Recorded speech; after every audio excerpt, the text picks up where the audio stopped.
Black Star Network is here.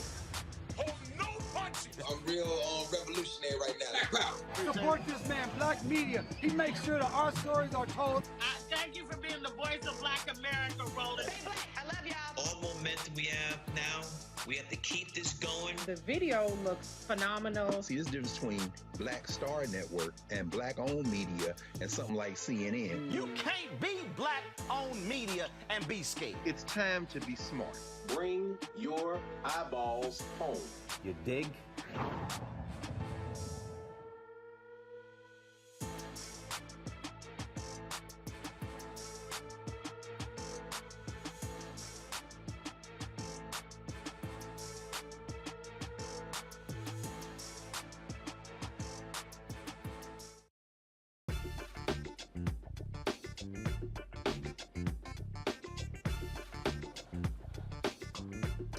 Today is Tuesday, March 29, 2022. Coming up on Roland Martin Unfiltered, right here on the Black Star Network, with the stroke of a pen, President Joe Biden signs the Emmett Till Anti-Lynching Law, making lynching a federal hate crime for the first time.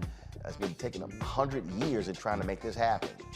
In our Education Matters segment, the United Negro College Fund, they are getting $10 million from Mike Bloomberg to launch public charter schools on HBCU campuses. We'll talk with the UNCF about that. We always talk about voting on this show, and one of the most voter suppressive states is the state of North Carolina. In a split decision, a 3-judge panel rules that felons can vote in North Carolina once they leave prison, well, former felons. We'll discuss this groundbreaking decision with a North Carolina lawmaker, a voting rights reporter, and an attorney who is on the front lines as a defender of voting rights.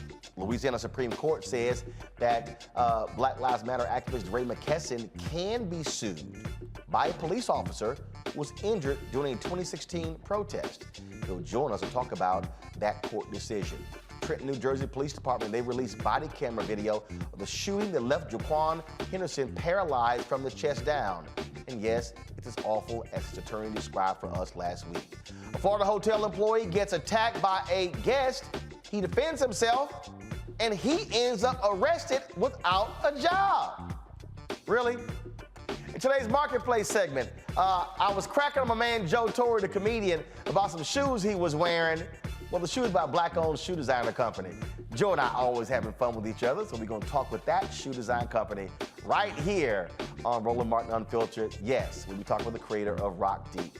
And yes, the fallout continues when it comes to Will Smith and Chris Rock. We're gonna give you the latest on that as well. It's time to bring the funk on Roland Martin Unfiltered on the Black Star Network. Let's go. He's got it. Whatever the miss, he's on it. Whatever it is, he's got the scoop, the fact, the find. And when it breaks, he's right on time and it's rolling.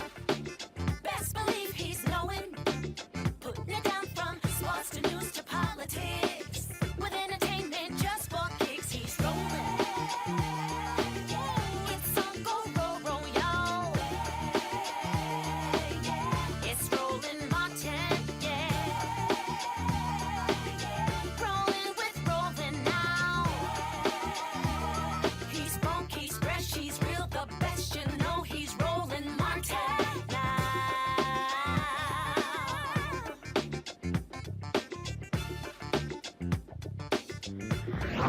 Martin. Folks, North Carolina ex-felons can vote in state and local elections as a result of a 3-judge panel ruling the law prohibiting them from voting was unconstitutional and discriminated against Black voters. This law would restore the voting rights of thousands of North Carolinians. Sam Levine, a reporter for The Guardian, joins us from New York.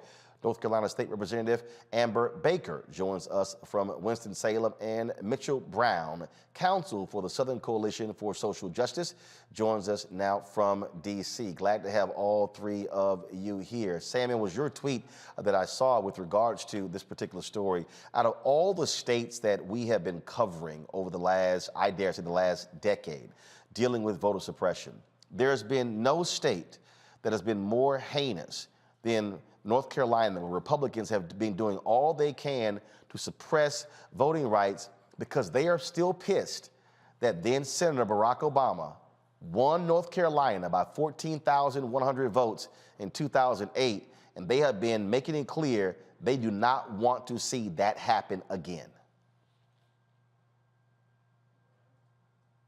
Sam? Yeah, well, this is a hugely consequential ruling in North Carolina. It's estimated that it will affect up to 56,000 people who are convicted of a felony but who are on probation or parole. And that's just a staggering number. And what's so striking about this law is that it very explicitly has racist roots. It's very clearly a law that was designed in the late 19th century as a way of disenfranchising Black people in North Carolina after the passage of the 15th Amendment, which said, you can't explicitly disenfranchise someone based on their race. So you started to see Southern states passing laws that disenfranchised people if they were convicted of crimes, and the crimes that people were being convicted of were designed so that they would catch up Black people in them. So this is a law clearly with a very racist legacy that today, here we are in 2022, is being struck down, and it will have very significant effects in North Carolina. The thing that I think is really huge here when you talk about this here, Mitchell, is I think about Louisiana. 3 years ago, law struck down. They provided voting rights to formerly incarcerated 36,000 people impacted. What happened in the election in 2020? Governor Bill Edwards, Democrat, was reelected. He won by 30,000 votes. Not saying that was the difference, but the bottom line is this here. He got a whole bunch of Black votes that put him back in office. And so when we talk about the margins, when we talk about close elections, Sherry Beasley in North Carolina lost by 400 votes to be the Chief Justice of the Supreme Court. She's now running for the United States Senate. This is why this matters, because this decision could determine future elections. Absolutely. Absolutely. As you said, Sherry Beasley lost by 400 votes in the last election. And if this law, which allows, folks who are formerly incarcerated, who may have a felony record to vote, that's 56,000 votes. I remember during the canvass process 2 years ago, when Sherry Beasley was running, that there was an issue with counting all the votes. Well, now we're able to count all the votes, and we're able to make sure that people have the ability to let their voices be heard, and that has an impact on how the Supreme Court rules in North Carolina, and what laws are passed and what laws are upheld as constitutional or not. And all that has an effect on how we live our daily lives in North Carolina. Representative Amber, first and foremost, let's just be real clear, Representative Amber Baker. You know what it's like dealing with Republicans in the North Carolina legislature. Just give folks an understanding of the hell y'all have had to deal with over the last decade, more than a decade, of Republicans doing everything they can to screw over Black voters and other voters in North Carolina. Yeah, so, Roland, the last time I was here, we were talking about maps, and we were talking about how they have historically used those tools that are given to them to disenfranchise voters, and now we are waiting to see if they're going to appeal this decision. As a first-term legislator, I've stood on that floor, and they're mean. They're mean-spirited. They do what they do all in the name of Christianity, and they talk down to us as if we are stupid, and they do not really respond well when you come in and you're articulate and you're well read and you're prepared for a debate on bills oftentimes that they don't even write, so they don't know what's in the bills. And so you have skilled individuals that serve on the Democratic side. You have retired judges. You have educators like myself. And we are never, ever consulted on issues that are relevant to the bills that they are passed. So they are running scared. And again, we won a decision very narrowly. But again, I say, if you don't think that voting has consequences, this is another instance where it is clear if we don't vote and vote all the way down the ballot, this could have had a very different outcome. Sam, what people also have to understand is that Republicans have used North Carolina as the laboratory for voter suppression. So when the actions are taken there, all of a sudden we see them pop up, Florida, Mississippi, Alabama, Tennessee, Georgia, other states as well.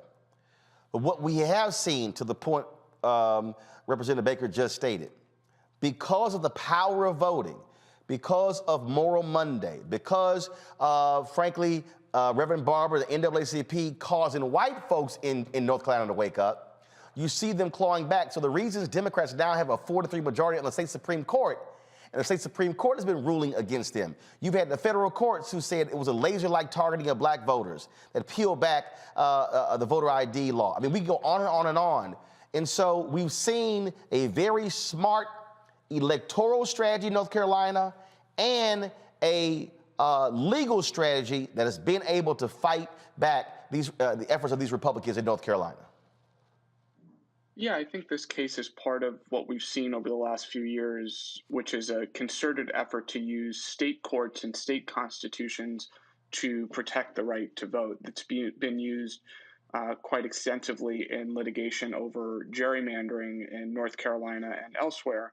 But in this case, we're seeing plaintiffs in this case relying on the free elections clause in the North Carolina Constitution, the equal protection clause in the North Carolina Constitution, and really a recognition that state courts can play a critical safeguard in around voting rules. And I think it also highlights, as you were mentioning, Roland, the importance in voting in elections for local judges and for the state Supreme Court. I think it's more than likely that this is a case that will ultimately be decided by the North Carolina Supreme Court, where Democrats currently have a majority. You mentioned that there was a race 2 years ago that was decided by just a couple hundred votes. And these are not elections that people typically pay attention to. They don't get the attention of a congressional race or a presidential race or a gubernatorial race. But they're really races at the end of the day that really, really wind up having a profound impact on voting rights and American democracy.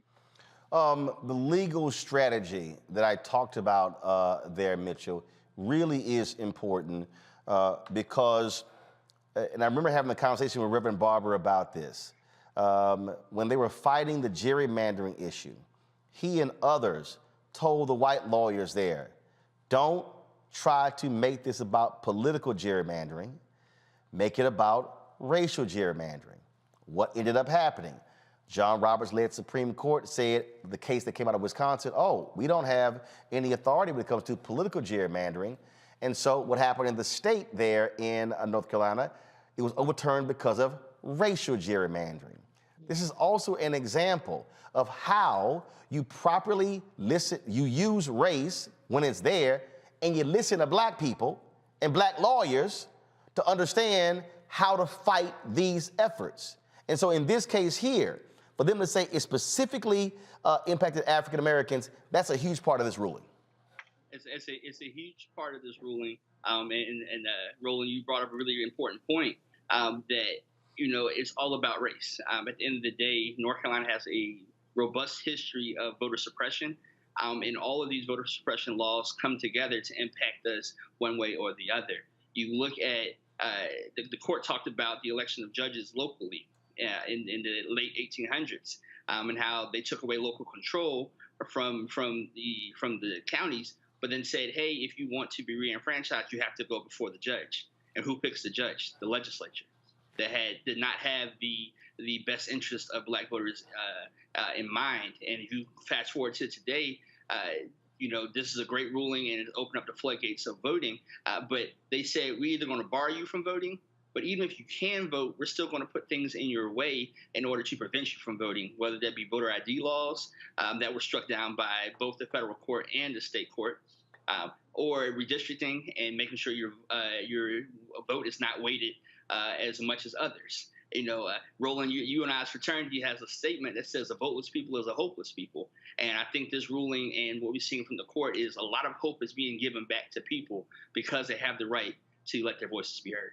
Absolutely. Representative Baker, what do you need from those who are watching and listening moving forward? Because there still are lots of efforts there. The Republicans are throwing up to stop folks from being able to vote in the midterms that happening in 2022, but also looking towards 2024. So what I've been doing as I am out amongst the people, which is what I did before I ran for office, is I'm telling people now to check your status, check your voting status, and make sure that if you're registered to vote, that your registration is still active, so that you can do it now. We're just a little over 30 days before early voting starts. And I hope that today, of those 56,000 voters that are now eligible to vote, that they went and got registered today. And so we've got to do that. And then I'm also saying that you need to do your research, right? If judges weren't important, why do you think they put them at the bottom of the ballot? So you got to vote all the way down the ballot, and you have to know who you're voting for. And additionally, you need to be able to support the candidates that are running. This is not a plug for any particular political candidate, but it takes money to run. And here in North Carolina, we are considered part-time legislators. And that is also a gatekeeping mechanism because most people cannot afford to only serve in the legislature without some type of other income coming in. And so support the people that are running, know who's running, and check your registration status often. And you got 2 votes. You have to vote in early vote starting April 28th, and then you're going to need to vote again during the general election. So if you know somebody, take somebody. And we are going to have to coalesce around each other concerning making sure that we have a voting plan and we're loading our cars up and we're taking people to vote, and those young people who know how to do everything on their phones, start talking to other people and helping them check their registration status and helping them to get registered. And also here in North Carolina, we have one-stop voting and registration. So during early voting, you may also register to vote. My hope would be that you would register beforehand. But if you don't, you have an opportunity to register to vote and vote on the same day during early voting. Sam, last question for you and Mitchell. I'll go to you first, Sam. What other states are you looking at that we need to be paying close attention to when it comes to these issues of voter suppression? Well, looking across the country, I mean, it's really a mess when it comes to laws around felon disenfranchisement, like the one that was challenged in North Carolina. Tennessee has an enormously complex system that people with felonies have to go through to get their voting rights back. They have to submit a certificate that they have to get filled out by the Board of Probation and the clerk, and have to go through a very complex process. So that's another state that I have my eye on. But more broadly, I think, it's states like Florida, Georgia, Texas, all states that we've seen in the last year or so really pass new voting restrictions that seem backed by lies about the 2020 election, baseless claims of fraud, making it harder to cast a ballot by mail, creating law enforcement agencies that are empowered to investigate voting matters when there's really, really scant evidence of fraud. Arizona, another state that appears to be on the cusp of doing things like cracking down on mail-in voting or providing proof of citizenship in voting. And so those are all the states that I'm paying attention to right now. Mitchell? Yep, and I'll uplift similar states to Sam's states, but focusing on Tennessee and Texas. In Tennessee, you had the case of Pamela Moses, who was convicted of a felony, had been released from incarceration, was living in the community, and thought she could vote. and he actually asked the state board, hey, can I vote? And they said yes. And then they tried to charge her with voting while she's ineligible. And then also in Texas, you have the case of Crystal Mason and Herbert Rogers, who voted while they were ineligible. They thought they were able to vote. In the state of Texas, gave Crystal Mason 5 years, is up on appeal, and they just charged Herbert Rogers, who waited in line. It was the last person in line on national television to vote in I believe it's a 2018 election, I believe. And they, 4 years later, are now prosecuting him for voting while he's ineligible because he was still on probation. So Texas and Tennessee are two states that we have our eyes on. All right. Folks, I appreciate it. Thank you so very much for joining us. And we're going to continue to monitor what happens in North Carolina because it is certainly a bellwether state for these issues. Thank you. All right. Thanks a bunch. Pulling my panel right now, Mustafa Santiago Ali, former senior advisor for environmental justice at the EPA. Teresa Lundy, she's the principal founder of TML Communications. We'll be joined soon by Demario Solomon Simmons, civil rights attorney and founder of Justice for Greenwood. I don't know how many times I can say, Teresa, vote, vote, vote, vote. Don't sit your ass at home and vote, because what we're seeing, now this was a federal case, these were federal judges, but what we are seeing is when you have these state Supreme Courts who are ruling, and we can't even assume that in some places we can, but you look at what happened in Ohio and Wisconsin, Republican-led courts ruled against them in their gerrymandered maps. Why does voting matter in this? Who appoints the federal judges? Tom Tillis and Richard Burr, Republicans in North Carolina. They blocked 2 black women who were appointed to the federal bench, who would have been overseeing cases in the North Carolina, in the state of North Carolina, when they were appointed by President Barack Obama. And then, of course, they confirmed the judges when they came under Donald Trump. That's the thing. So when people say, oh man, damn Biden, it doesn't matter who he picks as federal judges, rules in cases like this, because this was a 3-panel federal judge, a 3-judge federal panels. Exactly why people need to pay attention to the entire process of the judicial choosing when it happens, even at the Senate level. When we say voting does matter, it absolutely does, because if, as we know, a lot of things come from the federal level, and then it trickles down to the state level when it comes to some of the decisions that are being made.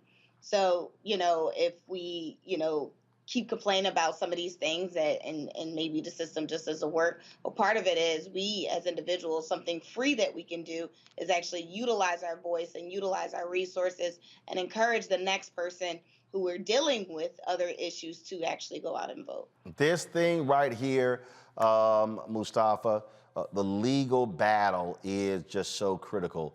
So you can be out in the streets protesting, vital. You can be electing the right people to pass laws, vital. But also the legal strategy of our civil rights organizations is also important. The legal strategy is what helps us to build, the structure, the infrastructure that's so critical for us to be able to participate in fair elections and to make sure that our voices and that our votes actually count, and that, you have all this voter suppression that's going on. It's one of the only ways to deal with that. So we need to make sure that folks are both in the streets and the suites, fighting, strategizing, and utilizing both the law, these legal cases, and a number of other tools to make sure that there's real justice in relationship to voting. Indeed, indeed. Folks, let's go to Maryland, where a Republican lawmaker is apologizing for tweeting a profane response to a tweet from Maryland General Assembly's top leadership.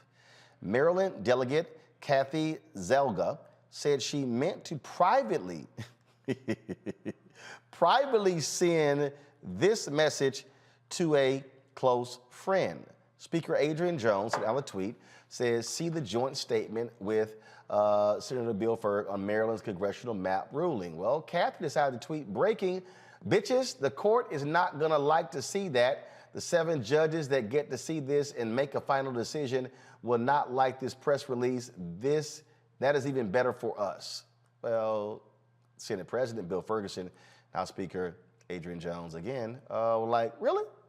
They released a statement expressing disappointment. to a Maryland judge's decision to reject the map that as a product of extreme partisan gerrymandering. Well, Zeliga, a plaintiff in the lawsuit, caught wind of the statement and shared this now deleted tweet as a response. Oh, it's amazing when you hear. So y'all, here's her apology. Quote, I sincerely apologize for a tweet I sent this morning meant as a private message to a close friend. It was immediately deleted and totally inappropriate. I'm truly sorry, Speaker Jones and Senator Bill Ferg. Really? Really, Mustafa? When she was like, bitches? You know, what's done in darkness will eventually come out into the light. So she just telling it like it is, and she got caught. So, the reality is we know there's a whole bunch of folks who don't care about what's going on in our communities, the struggles, the fights, all the work that we put into trying to make positive change happen. And they often, then they get caught. There's all kinds of folks in all kinds of parties who have worn some sheets in the past. And those sheets sometimes, even though they might not have those hoods on anymore, the truth comes out in how they really feel. Teresa, at least she didn't say like the white woman federal judge in Louisiana that she took a pill that made her go racist. Apple, the tweet probably could have been to someone else. We don't know. Apple has been playing tricks and software updates. But if that's her story, that's her story. I think, the Oscars has definitely given people a lot of courage to see what they can and cannot do and what their precautions are. So hopefully she'll be a little bit more sensitive in the future, but, it's exposed, though. Yes, it is. All right, folks, when we come back on Roland Martin Unfiltered, we're going to show you today's signing of the Emmett Till Anti-Lynching Act at the White House. And before I do that, though, a number of people have been first of all, send us checks and money orders, of course, supporting the show. Jay Neely said, I'm just trying to contribute. Thank you for great information. I appreciate that. Also, while I'm reading this here, folks, put up the graphic where people can support the show. If y'all want to support us in what we do by joining our Bring the Fan Club, of course, we revealed last night we're providing an internship to the North Carolina A&T student who lost the internship at the Black News Channel. There are 3 other students, as she told us, 3 other HBCU students who got paid internships. I'm trying to get their names so we can also bring them aboard. So your contributions make it possible for us to do this, to have paid internships for HBCU students. And so you can support us by joining our Bring the Funk Fan Club. There's no minimum limit. We ask $50 each from folks. That's $4.19 a month, 13 cents a day. And support us. Some people have given less, have given more. We appreciate every single dollar. But it's P.O. Box 57196, Washington, D.C. 20037. Cash App is $RM Unfiltered. PayPal is R Martin Unfiltered. Venmo is RM Unfiltered. Zelle is Roland at RolandSMartin.com. Someone else wrote, leave the graphic up, please. Roland Martin staff, everyone that makes this program work, keep up the good work, and reporting the facts to the viewers. This is a donation. Also, enclosed is $30. I support your new program. Keep up the good work, and I really keep up the good work. I really enjoy your new show, and so I can't make out the last name there, but I certainly appreciate it. Let's see here. I'm going to read 2 more before we go to a break. Thank you, Dr. Roland Martin, for being and giving a voice to us Black people. Take care, Miss Bernice Parrish. Here's my $5 towards my bill of $50. She said 50 minus 5, 45 due. So I appreciate that. And then let's see here, Beverly Singleton. Let's see here. She said, just took a look at the date of this money order. July is moving towards that date again. I'm trying to re-up for the cause. And so she said, you're shunning us folks that ain't with that Cash App stuff. This was actually sent this on February 10th, But since then, yes, Beverly, I did get the P.O. box to hook y'all up. She says, so glad to be a member of the RMU and be able to share info with others who are unaware of many topics we discuss on this show, as well as the tributes you do in respect to our strong contributors and leaders of our Black society. Can't wait to hear more on your trips to the motherland and so much more. Blessings to your staff and the panelists, and also Reverend Jackie. Prayers, safety, and love, Beverly Singleton. And then she did say, see, I can be helpful in the midst of fussing.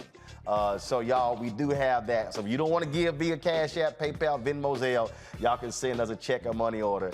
P.O. Box 57196, Washington, D.C. 20037. We'll be right back.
Now, did you ever want to do a soap opera? I did it before, Another World. I did it years ago.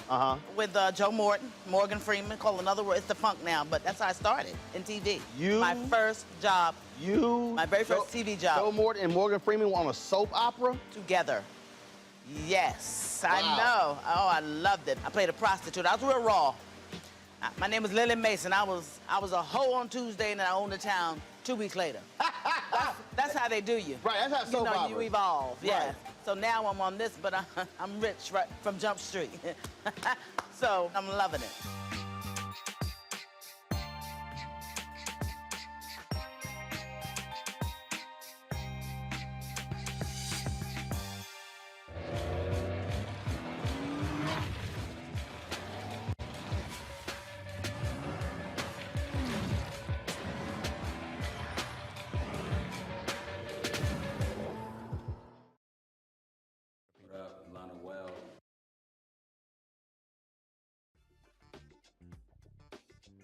How y'all doing? It's your favorite funny girl, Amanda Seals. Hi, I'm Anthony Brown from Anthony Brown and Group Therapy. What up, Lana Well, and you are watching Roland Martin Unfiltered.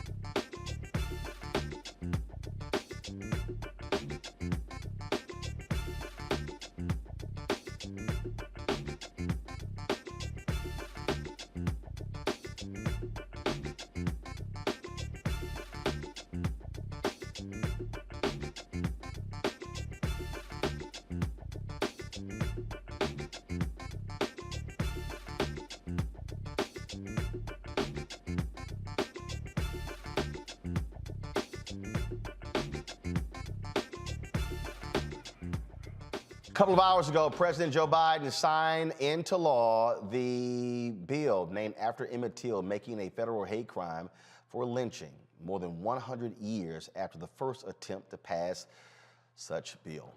The Emmett Till Anti-Lynching Act is named after the black teenager from Chicago whose his lynching in Mississippi in 1955, August 28, 1955, became a galvanizing moment for America. During the Rose Garden signing ceremony, Vice President Kamala Harris explained how it took more than over 200 times to pass this bill. President Biden stressed how lynchings were used as intimidation to keep black people from voting. It was over 100 years ago in 1900, North Carolina Representative George Henry White, the son of a slave, the only black lawmaker in Congress at the time, who first introduced legislation to make lynching a federal crime.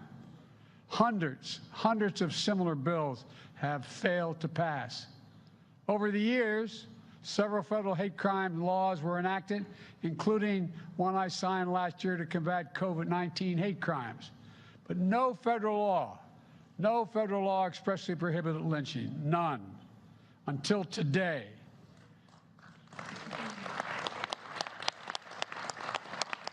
One of the leading chronicles of our history of the lynching is Brian Stevenson, who happens to be a Delawarean from my home state, who wanted very much to be here today, but he could not. He helped build a National Memorial for Peace and Justice in Montgomery, Alabama, America's first site dedicated to understanding the legacy of lynching. You know, his extensive research showed that between 1877 and 1950, more than 4,400 black people were murdered by lynching, most in the South, but some in the North as well. That's a lot of folks, man, and a lot of silence for a long time. Lynching was pure terror to enforce the lie that not everyone belongs in America, not everyone is created equal. Terror to systematically undermine hard-fought civil rights. Terror, not just in the dark of the night, but in broad daylight. Innocent men, women, and children hung by nooses from trees, bodies burned and drowned and castrated. Their crimes? Trying to vote, trying to go to school, trying to own a business or preach the gospel. False accusations of murder, arson, and robbery. Simply being black. So lynching, well, we know it's a stain on the history of our nation. Since our founding, and in particular, in the century following the Civil War, thousands of people in states across our nation were tortured and murdered by vigilantes. They were dragged from their homes. They had ropes wrapped around their necks. They were hanged, burned, drowned, and dismembered. Often, as the president said, as their families were forced to watch, and as crowds gathered to spectate. These lynchings were motivated, of course, by racism and meant to cause terror. They were acts committed to secure political and social control. But they were not designated crimes by the federal government. Lynching was not considered a crime by the federal government. Legislation to make lynching a federal crime was first introduced in the United States Congress in the year 1900. It failed. In the 122 years since, anti-lynching legislation has been introduced to the United States Congress more than 200 times, advanced by leaders such as James Weldon Johnson of the NAACP, and of course, the phenomenal Ida B. Wells. Those who courageously knew what had to be done and were undeterred. And when we speak of Ida B. Wells, let's understand the courageous nature of that incredible American who used her skill, her profession, her calling as a journalist, as President Biden noted, to help open the eyes of our nation to the terror of lynching, which speaks, of course, to the role that we have known also historically. I'm going off script for a moment, about the importance of the black press and the importance of making sure that we have the storytellers always in our community who we will support to tell the truth when no one else is willing to tell it. Folks, of course, this is an historical bill. The new law makes it possible to prosecute a crime as a lynching when a conspiracy to commit a hate crime leads to death or serious bodily injury. DeMario, your thoughts on this law finally coming to fruition? Hey, Roland, good afternoon, or good evening. Good to see you and the panelists. Look, they invoked my mentor, Brian Stevenson, and I know he's worked on documenting lynchings, and I know people have worked for over 100 years to get this done. I'm glad it happened, but I'll be frank and honest with you. We need voting rights. We need a George Floyd Policing Act. We need executive orders dealing with qualified immunity, dealing with reparations for the Tulsa Race Massacre. Hey, we're trying to get the judicial DOJ to investigate the Tulsa Race Massacre. We've got 3 living survivors that I represent who have not received any form of justice, any one penny. So while this is something to be celebrated, I don't have any issues with that. We got so much more that's impacting our lives on a daily basis. Millions and millions of our people each and every day that has not been dealt with. And that's what has me a little muted in the celebration today. Well, Mustafa, there are some who say, well, this is just a ceremonial bill when it's not. It's another arsenal. It's another piece of weaponry that can be used by federal law enforcement when you have hate crimes. Without a doubt. I mean, it's a critical, I hope folks understand how important this is. Yes, it took, over 100 years to get it in place. But when prosecutors are trying to figure things out, they go into their toolbox. And this is another tool that folks will be able to have to bring people to justice. Not just bring people to justice, but also to let folks know that if you are going to conduct this type of behavior, if you're going to take somebody's life, that there are going to be significant charges that are going to be a part of it. Now, the one thing that we still have to continue to work on is the fact that we will see folks who we know were lynched, and sometimes there will be these other descriptors that they try to take their life or a number of other things. So I think that we still have work to do in that space to make sure there's real justice. But I'm glad to see that we now have this additional tool to hold people accountable. Teresa? And also, Teresa, who was there? There were, first of all, descendants of Emmett Till, as well as Ida B. Wells Barnett, of course, who was very well known for her anti-lynching writings. They were also present at today's ceremony. Yeah, and symbolism matters, especially in this case. Listen, I am very excited that it did happen. Honestly, the timeline really doesn't matter to me because it is going to go into the next generation. And so when, some of these hate crimes are coming up, as Mustafa said, prosecutors will be going into their arsenal to see what they actually can do. So it is an exciting time. I'm glad, Vice President Kamala Harris actually had the opportunity to co-sign this bill while she was in the Senate. And now we see, the results as VP bringing it across the finish line. Absolutely. And look, we're operating now in a world where you have people who are trying their best to deny what's really happening in this country. The Legal Defense Fund, NAACP Legal Defense Fund, tweeted this video about a couple of minutes ago where they said after just 2 hours of debate, South Carolina legislators voted to advance a new anti-truth bill closer to becoming law. And one of the state representatives, Annie McDaniel, she criticized them, saying, why is it that y'all are so quick to pass this law? Listen to what she had to say.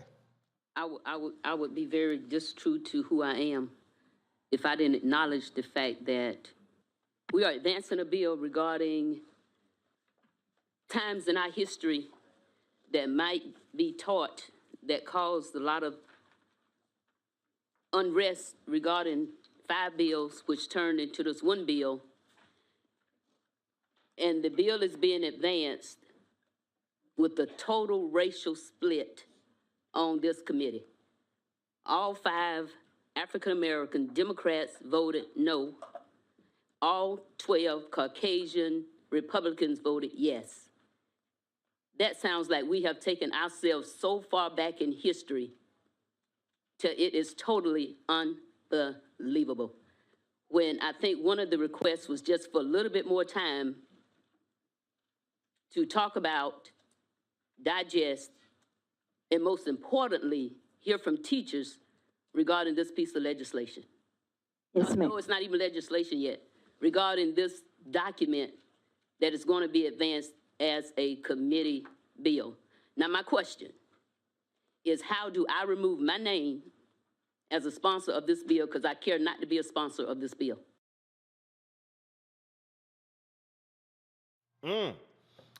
This is what we're dealing with, DeMario, all around the country, where you have these Republicans And I warned everybody when they were attacking critical race theory, they were not talking about critical race theory. They were talking about anything that dealt with race, equity, and inclusion. Absolutely. You know, this is happening all over the country. It's happening right here in Oklahoma, and these people feel that their existence is in threat, and their power, more importantly, is under threat. And therefore, they want to restrict actual history, the actual history of this country that they say they're so proud of. They say this is the greatest country in the world, right? That's what they always say, but they don't want to talk about the true history of this country and talk about everything that has happened up to this point, the good, bad, and the ugly that makes the country what it is today. And so I appreciate that representative saying, look, I don't want to have my name on it. I don't have anything to do with it.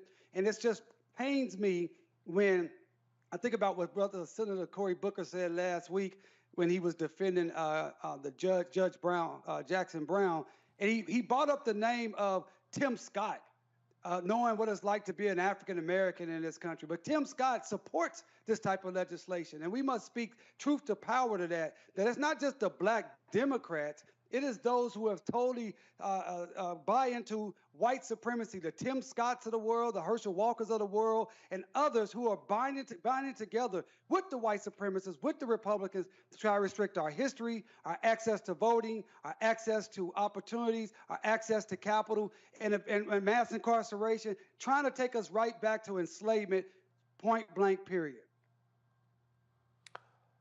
Teresa, we see exactly what the battle is going on, and they want to deny American history. They want to deny truth. And that's what it's called, an anti-truth bill. Yeah, it definitely pains me, to see not only that clip, but I've read other stories that it's what's happening locally. These type of bills or, potential legislation is going up. And no one really wants to have a conversation about the real details about, I don't even want to say critical race theory, it's about our history and the injustices thereof. Because I read another piece that had to deal with, if we actually start recognizing that we actually committed these sins, we will have to pay for it in the long run. And so we start to see all of these countermeasures that go against, us telling our history and us telling our story. So it's disappointing, but I think, again, why elections matter and the right elected official matters, that, it's just disappointing. Well, again, we have to be aware of exactly what the strategy is. Mustafa, this is all about white grievance. That's what this is all about, white grievance. Exactly. And it is the whitewashing of history so that you can then manipulate policy, so that you can hold on to power, and so that you can garner more resources for yourself and the communities that you come from. And and that's the whole game plan here. When they can eliminate the truth that has happened in the past, then it's easier to create the mis and disinformation so that you can move your agenda forward. And that's what this is all about. It is indeed. All right, folks. Got to go to break. When we come back, we'll talk Black and Missing. Also, we'll talk about a case out of Louisiana where the Supreme Court has issued a shocking ruling that could affect anybody who is protesting in that state. Before I go to the break, I'm going to read some more of our notes from our viewers. Folks, if you want to support us in what we do a couple of things. First and foremost, download the Black Star Network app. A lot of you, I was on the phone today with Vimeo, talked about the problems we faced yesterday with the app. We're investigating exactly what happened, but you can download on your Android phone, Apple phone, Android TV, Apple TV, Roku, Amazon Fire, Xbox One, Samsung Smart TV. Join our Bring the Funk fan club. Of course, you can join us, send a check or money order to P.O. Box 57196, Washington, D.C. 20037. Cash App is $ RM Unfiltered. PayPal is R Martin Unfiltered. Venmo is RM Unfiltered. Zelle is roland@rolandsmartin.com. roland@rolandmartinunfiltered.com. And so we want to thank Kim Lacey, Keith Lewis, as well as, let's see here, Janetta Sanders Cook, for giving during the show. We also have Sean B. As well, Doris Walker via Zelle. Thank you so very much. I want to thank all of you. Let me also just read some of these messages here. Congratulations, Black Star Network. I love what you're doing. Keep showing us who we are, who we should be. God blessings, Pamela. Pamela, thank you so very much. Also, a note here, Roland, just to say thanks to give and my continued support for all of you, and all you do to keep us informed. I've enclosed $50. Gloria Farlow looks like. So Gloria, I appreciate that. Let's see here. Keep on Roland Martin, telling the truth for our people. Also, Happy New Year, Michael Hayward, who also contributed to the show as well. Let's see here. My girl Dr. Sheila Brooks and Rodney Brooks sent us this card. Y'all take a shot of this. You are a Black History fact in the making. That was the card they sent. Congrats on the Black Star Network, so well deserved for the two of you. Thoughts. Two of our favorite couples in the world. And then the card says you're on the come up and making sure others are coming up with you. That's power, that's grace, that's love.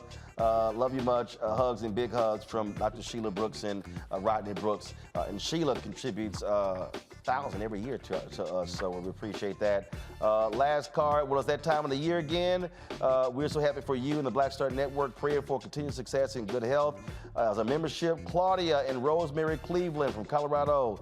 Also for our daughters and family out of Crowley, Texas. Chandra Caradine and family out of Birmingham, Alabama. Is it Arima or Crema Granger and family? Take care, Claudia and Rosemary Cleveland. And so we appreciate y'all's support as well. Folks, thanks a bunch. We appreciate it, folks. We'll be back in a moment.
On the next A Balanced Life, as we grind down to the end of another long winter, it's easy to slip out of balance and into the foggy doldrums. On the next A Balanced Life, ways to push through the gray days until the warm days of spring arrive. Join me, Dr. Jackie, on A Balanced Life on Black Star Network.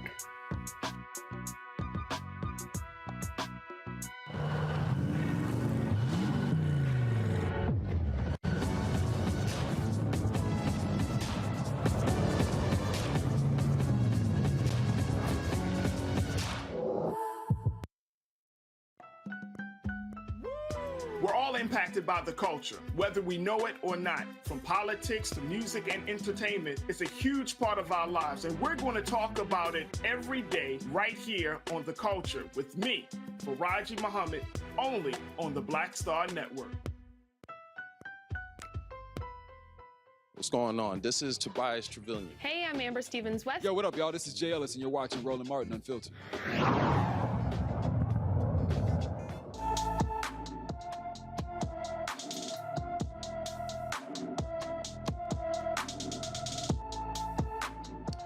Folks in Maryland are desperately searching for a missing 9-year-old. Taekwon Washington has not been seen since Saturday in Severn, Maryland. She's 4 feet 9 inches tall, weighs 126 pounds with black hair and brown eyes. Anyone with information to Taekwon's whereabouts, please contact the Anne Arundel, Maryland County Police Department at 410-222-8610. It's 410-222-8610. A black man will serve as the newest chief of the Federal Aviation Agency, the FAA. That's right, Billy Nolan is currently safety administrator for the organization. He previously held leadership positions at Qantas Airlines for America, as well as American Airlines. He will assume the role on Friday. So congratulations on that particular job. Also, the National College Players Association filed a civil suit against the NCAA as the next step to get college players paid. The suit alleges that all 350 NCAA Division I schools violate black students' civil rights by conspiring to cap athlete compensation. The NCAA limits what schools can provide to athletes in terms of athletic scholarships and, for the most part, prohibits any direct payments from schools to players. The NCPA argues that because many black students are also college athletes, the NCAA-wide compensation limit causes a disparate impact on black college students. Also, an update on Mason, Tennessee, folks. We spoke to the town's Vice Mayor, Virginia Rivers. The controller did not take over Mason, Tennessee today, but it will begin taking over the town's finances on April 4th. Rivers says the town must repay the nearly $500,000 embezzled by the previous administration. Now, why isn't the person accused of stealing the money responsible for the money? He was found not guilty. The town's monthly payment of that debt was lowered from $22,134 to a little over $9,500. They have 27 months to complete all payments. Once the controller takes over, the town must get permission to spend anything over $100. We're certainly keeping our eye on that story. All right, folks, let's talk about this strange story. It's been this ongoing story out of Louisiana. You might remember, of course, when there were protests in Baton Rouge, case where a young man was shot and killed in that particular place by city. Protest erupted in Baton Rouge. This is 6 years ago, okay? Protesters from all across the country went to Baton Rouge as a part of that particular case to seek justice. One of the folks was DeRay McKesson. He was one of the protesters. Now, he also organized a protest. Well, an officer was injured as they were protesting the murder of Alton Sterling. That officer then sued DeRay, saying that DeRay was responsible for him being injured. A federal appeals court asked the state Supreme Court to decide if state law could be interpreted to place a duty on a protest organizer to make sure the protest doesn't precipitate a crime. Well, the Supreme Court Louisiana ruled against DeRay.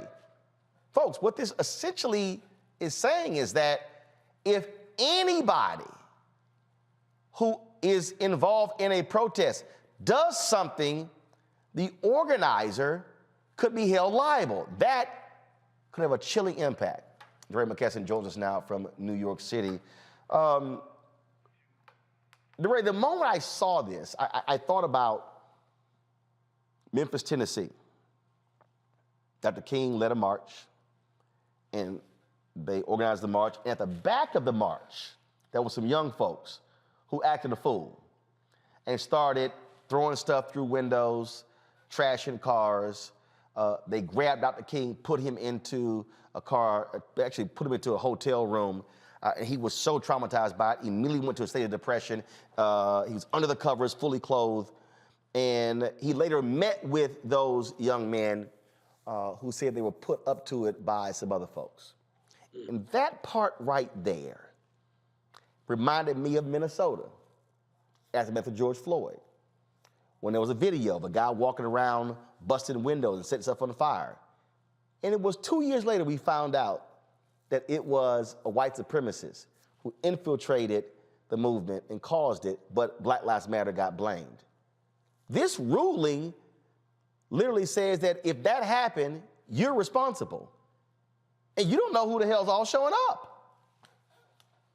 Yeah, the wildest thing about this is that we actually haven't had the fact finding yet. So, those other cases, there was actual damage. Like, we know that there was damage. In this case, the police officer just alleges he got hurt. We have never actually been to court to see if he got hurt, to prove that he even got hurt. So I'm not even clear that there are real damages here. I was in Baton Rouge for 3 or 4 days at that, in the end. When I originally got down there, I got arrested so quickly. The police told me to get out of the street. I got out of the street. They arrested me anyway. I got arrested so early in the protest that I don't know what happened that night. I was in police custody for the next 17 hours. And then I get out. I actually got sued by a handful of police officers. They all got dismissed at the district court, which was great. This guy appealed. He won at the court. He won on the appeal. And then we go to the U.S. Court of Appeals. And they issue 4 separate decisions, unprecedented. That goes to the United States Supreme Court. The U.S. Supreme Court sort of punts to the Louisiana State Supreme Court around these 2 questions that first get raised at the Court of Appeal, the Fifth Circuit Court of Appeals. And we had hoped that the Louisiana State Supreme Court would rule in our favor because it is such an incredible ruling to not rule in our favor. And then we're here. So this would essentially make any protest person, forget leading, because I didn't even plan the protest in Baton Rouge. I was just there. I was there helping them out. I was helping manage some of the messaging, sort of, but I was not one of the protest leaders. I had no insight about the route. So you didn't call for the protest, you didn't organize it, you just attended it. So I met with some of the protest leaders the day before, so I knew it was going to happen, but I was not one of the planners. I wasn't even one of the actual leaders leading people. I mean, I had and have a big social media presence, so I was potentially helping guide people know where to go and not go because of social media. But this wasn't an event that I planned. There are protests that I helped plan, that I came up with the idea, that I organized the logistics. This wasn't one of those. So how are you getting sued? So what? Thousands were there and it's just you? Yeah, he's suing me because I was the name in the face, because my arrest was national news, and there was a whole moment around the arrest. And I did sue the Baton Rouge Police Department. I led a class action lawsuit against the police.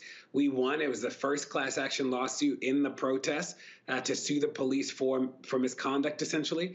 So I think that the police were pissed. I think that the people in Baton Rouge who were pro-police were pissed. I think that a lot of people were upset about the activism that moment spurred, but I don't even know if John Doe was actually even hurt in the process, which is really wild. So I think I'll be fine.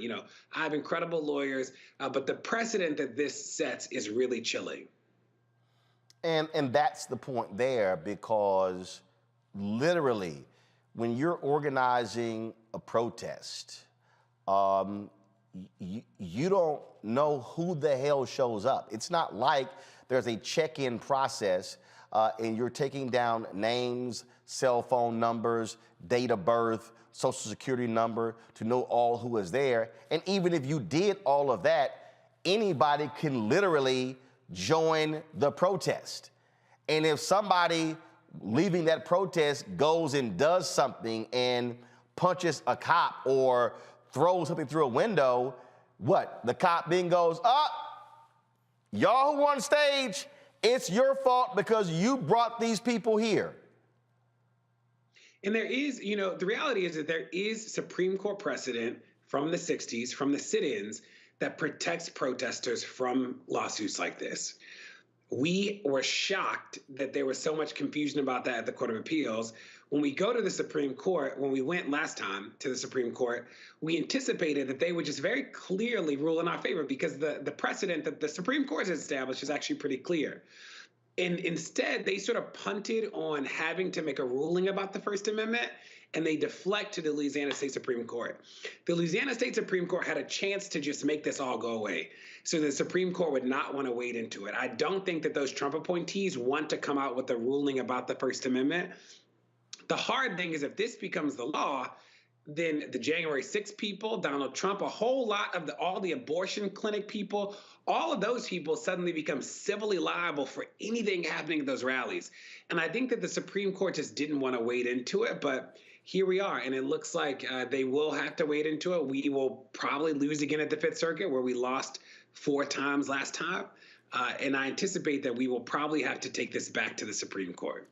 Questions from my panel. DeMario, you first. Well, I think the issue is here that laws have been utilized to oppress our people from day one. So the same way we saw white, poor Republican voters not vote for Medicaid expansion, not vote for all type of programs that would help them, I don't think they care that this law is going to hurt them. And I'm very concerned for First Amendment protections as a civil rights attorney.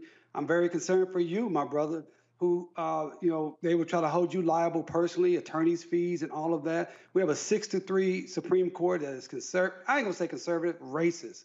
We have a racist Supreme Court that is trying to submit white minority rule here in America. This is a part of it to make people afraid to dissent. I mean, we also have, when you couple what this law is doing with what they're doing state by state by making it legal to actually run over actual protesters and make that legal. When you put all that together, they're trying to make sure that they make sure people are afraid to protest and have dissent. This is a very, very scary scenario here. I'm going to be paying a lot of attention to this case. I'm glad you have great, powerful lawyers. I'm glad you're doing this public relations right now because people need to know about this, and I'm wishing you all the best for you and for our community. Thank you. Teresa. Yeah, well, I'm sorry that you're going through this, but I do see this as a nationwide example. So unfortunately, you just have to be the face of this movement right now in order to contradict some of the issues that are happening. So, yeah, I mean, I don't really have a question for you, but I did read the story earlier, and I was just enthralled about what's going on with you. It's just interesting here, but good luck. Mustafa? It is wild, too. We've been doing I'm sorry, go ahead. It's been a long road. Mustafa, go ahead. Ray, thanks for everything that you do. I think the most important question is how can so many of us be supportive of you and addressing this situation that's currently going on?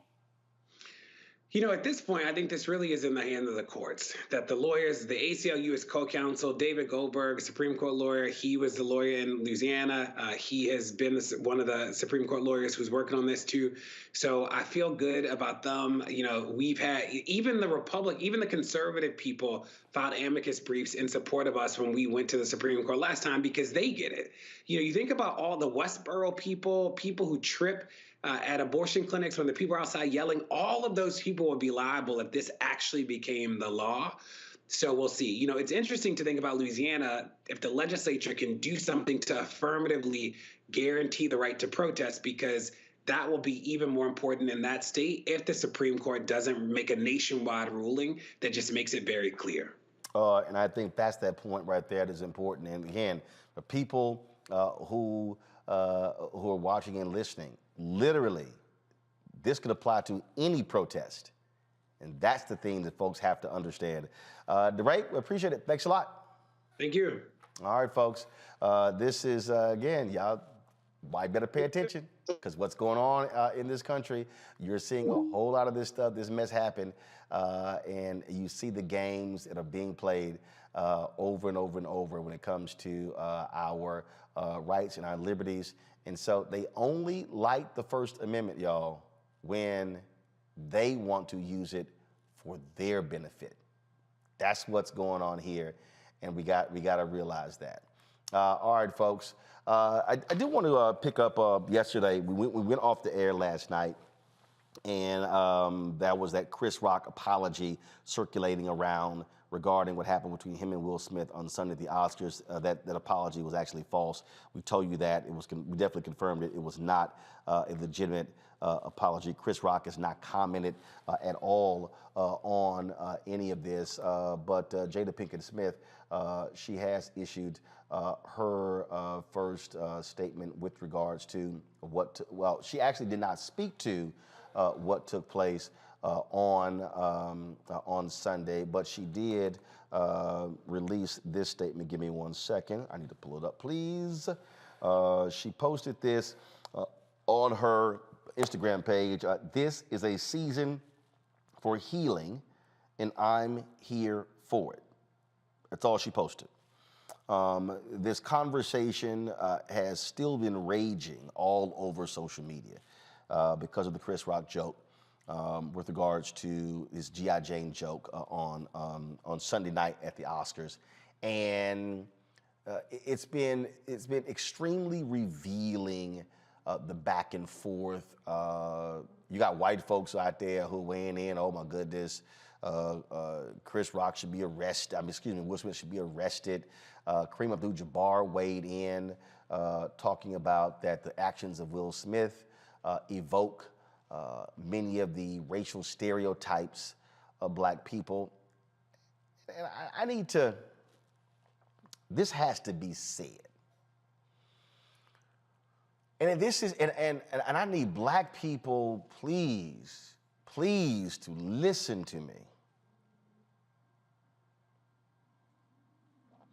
I am not going to be thinking like black people 100 years ago, where the actions of one black person represent all black people.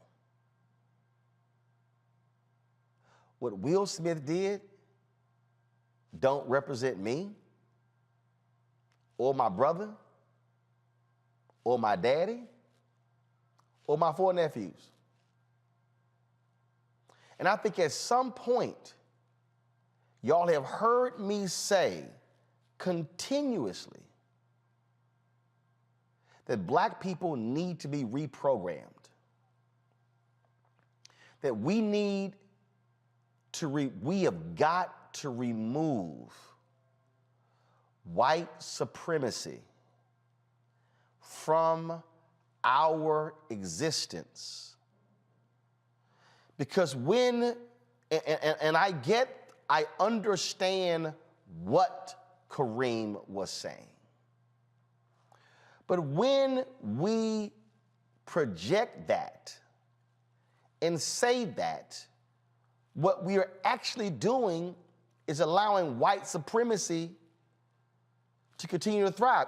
It's no different than when I have these so-called conscious black folk.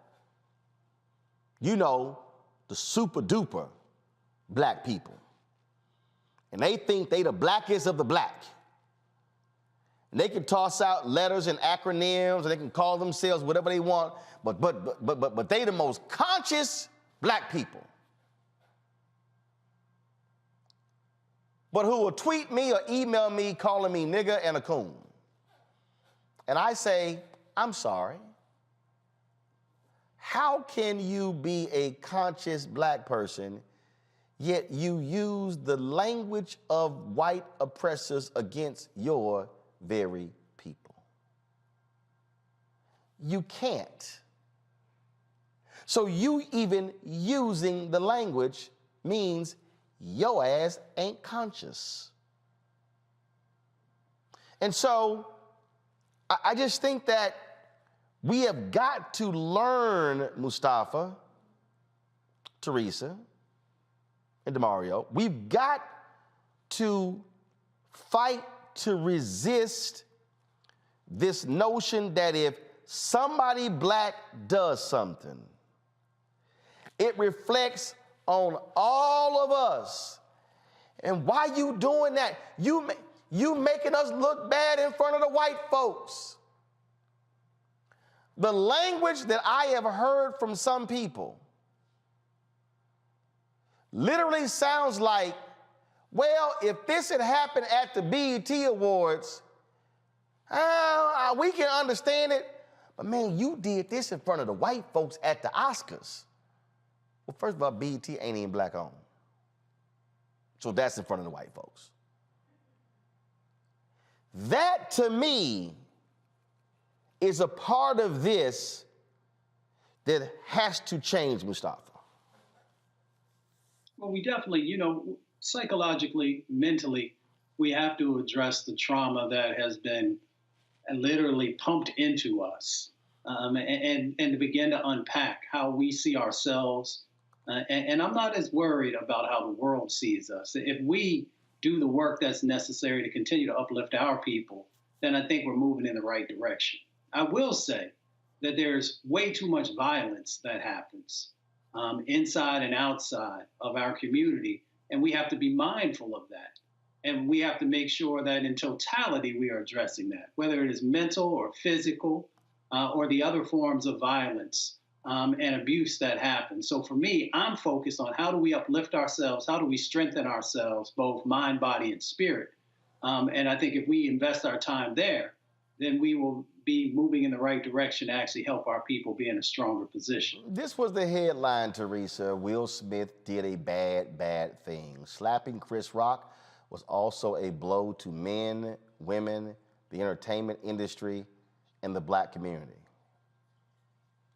Okay, and again, I have great respect for Kareem, and I understand what he is arguing in his post.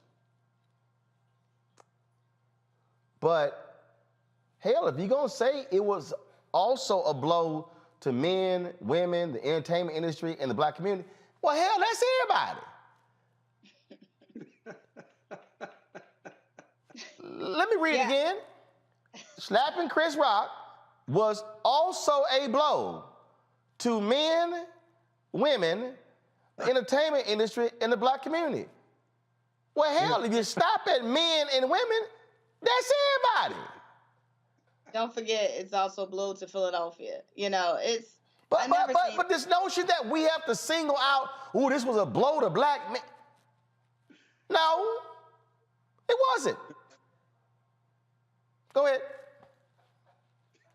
You're right. You know what? I've been looking at the different op-eds and blog posts that's been coming out, and I have been disturbed because, you know, I had to do a self-reflection to say, am I lumped into, you know, the actions of one individual?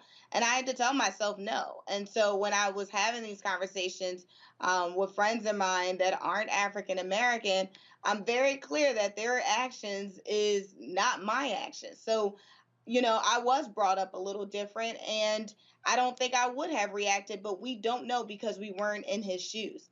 And so I think, you know, it comes a point where everyone's opinion should just be their opinion, but not necessarily an overall objective point of view for the individual that created that action.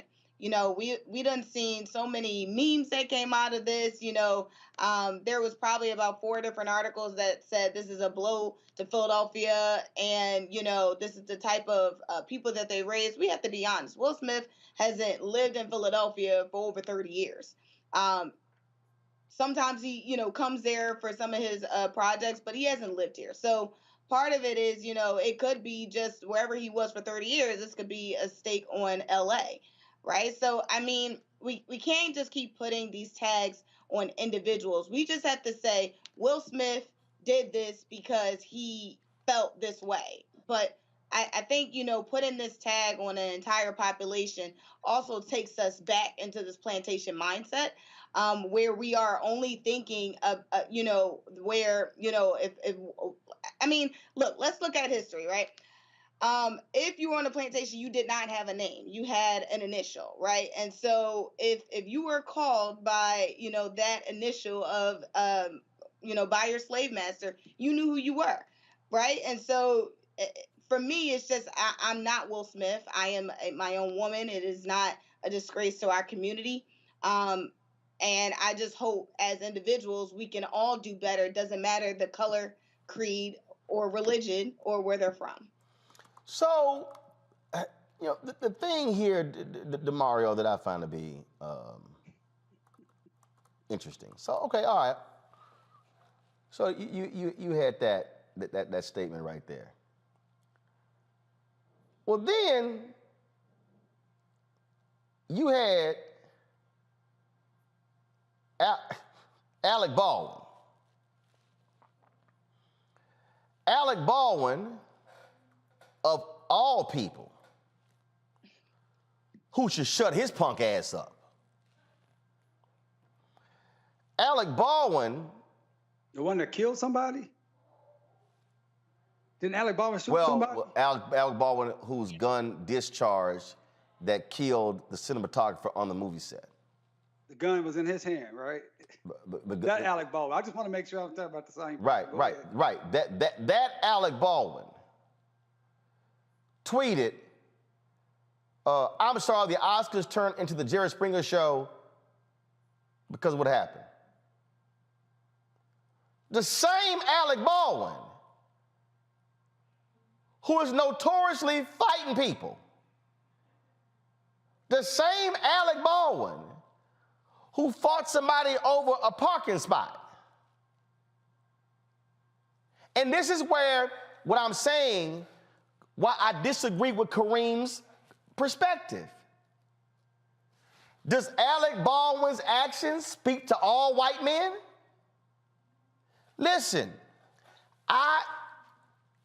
if Lil Wayne said some dumb shit about how ain't no racism because I see white people in my audience, Lil Wayne ass don't represent me at all. Kodak Black and Ray J, they little asses were down there at Mar-a-Lago with Trump and that punk ass former Representative Vernon Jones, who praised Kodak Black for paying for the funerals of law enforcement officers. Ain't nothing Kodak Black say or do representative of me as a black man. When we say this, DeMario, when we articulate this, what we're really doing is playing right into the whole deal of, come on, man, don't do that, because if the one thing you do, that represent all of us. No, it don't. Kareem's son stabbed his neighbor. He in prison. The actions of Kareem's son don't represent all black people. So what? Because it's Will and Chris at the Oscars, it does? No. The undercurrent of what Kareem is saying is that, damn, why y'all had to do that in front of the white people? That has to change this right here for us, where we really are so concerned about how, because the white people saw it and how they feel. It is so much to unpack here, and I'm gonna start here. The trauma that you're talking about changing our minds starts with the fact that we legitimize an illegitimate organization, which is the Oscars itself. It's an illegitimate organization that was set up for white people to celebrate white people. And the only reason the Oscars are even relevant is because black people are a part of it. You can't even have entertainment without black people. And so let's start there with changing our mind state, where we have to force ourselves into these white spaces. That's not government, it's not taxpayer dollars. Force our space into these white spaces to be feeling like we're being validated by what they believe is great art, what they believe is the best actor. We say, oh, this is the first black actor since 16 years. So what? That's an organization that is racist from 80 years of its founding. Now it sprinkles in a few black people that then they decide who's the best actor or not. Let's start there with the trauma of our mind state.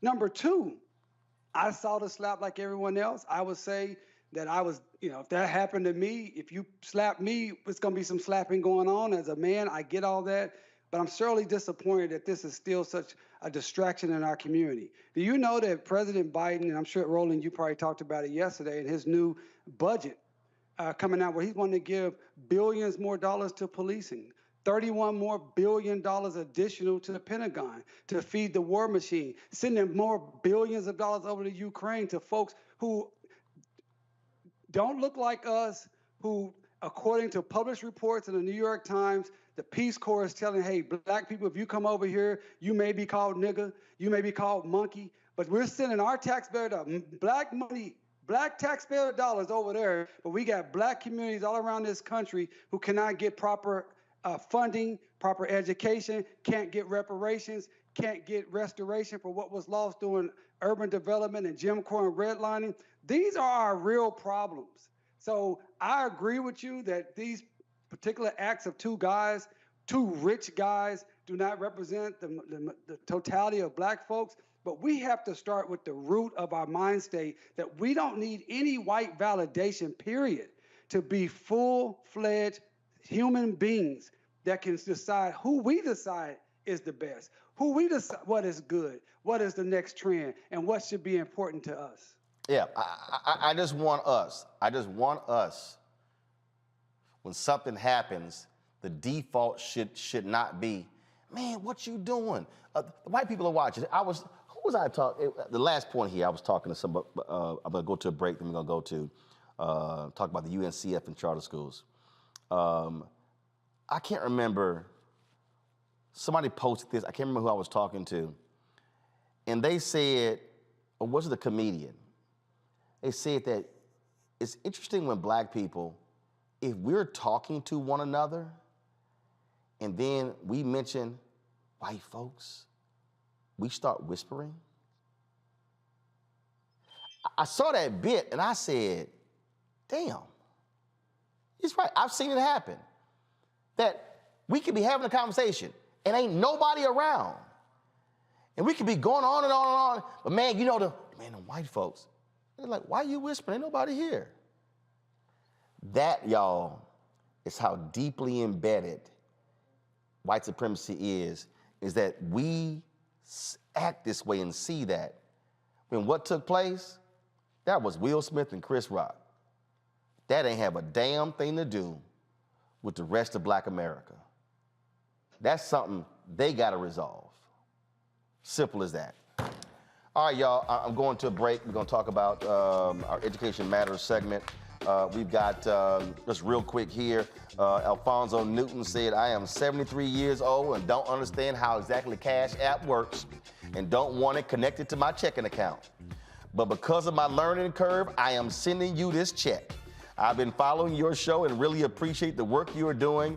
I pledge my continued support. Alfonso, man, I appreciate that. Y'all, if y'all want to be like Alfonso, P.O. Box 57196, Washington, D.C. 20037. The Cash App is $RM Unfiltered. PayPal is R Martin Unfiltered. Venmo is RM Unfiltered. Zelle is rolling at rollingsmartin.com, rolling at rollingmartinunfiltered.com. But again, those of you, if you are uncomfortable using any of that technology, you can still send your check or money order to P.O. Box 57196, Washington, D.C. 20037.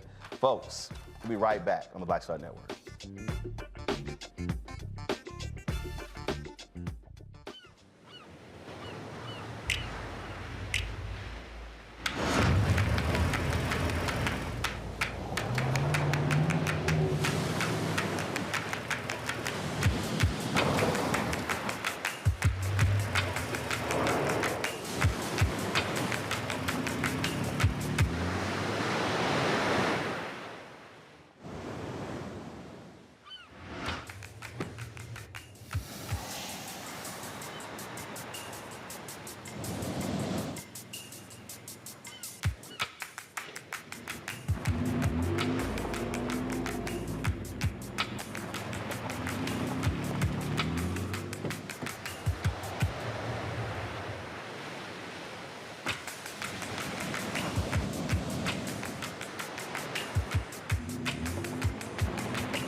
I'm Deborah Owens. On the next Get Wealthy, meet Dr. Stacy McCoy, whose American dream became a nightmare because of student loan debt.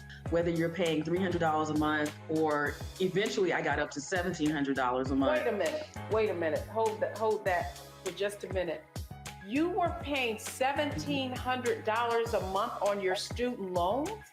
Yes, and I know other people who are paying more than that. Learn the one piece of advice that made all of it go away. Right here on Get Wealthy on Black Star Network. My name is Charlie Wilson. Hi, I'm Sally Richardson Whitfield. And I'm Dodger Whitfield. Hey everybody, this is your man Fred Hammond, and you're watching Roland Martin, my man, Unfiltered.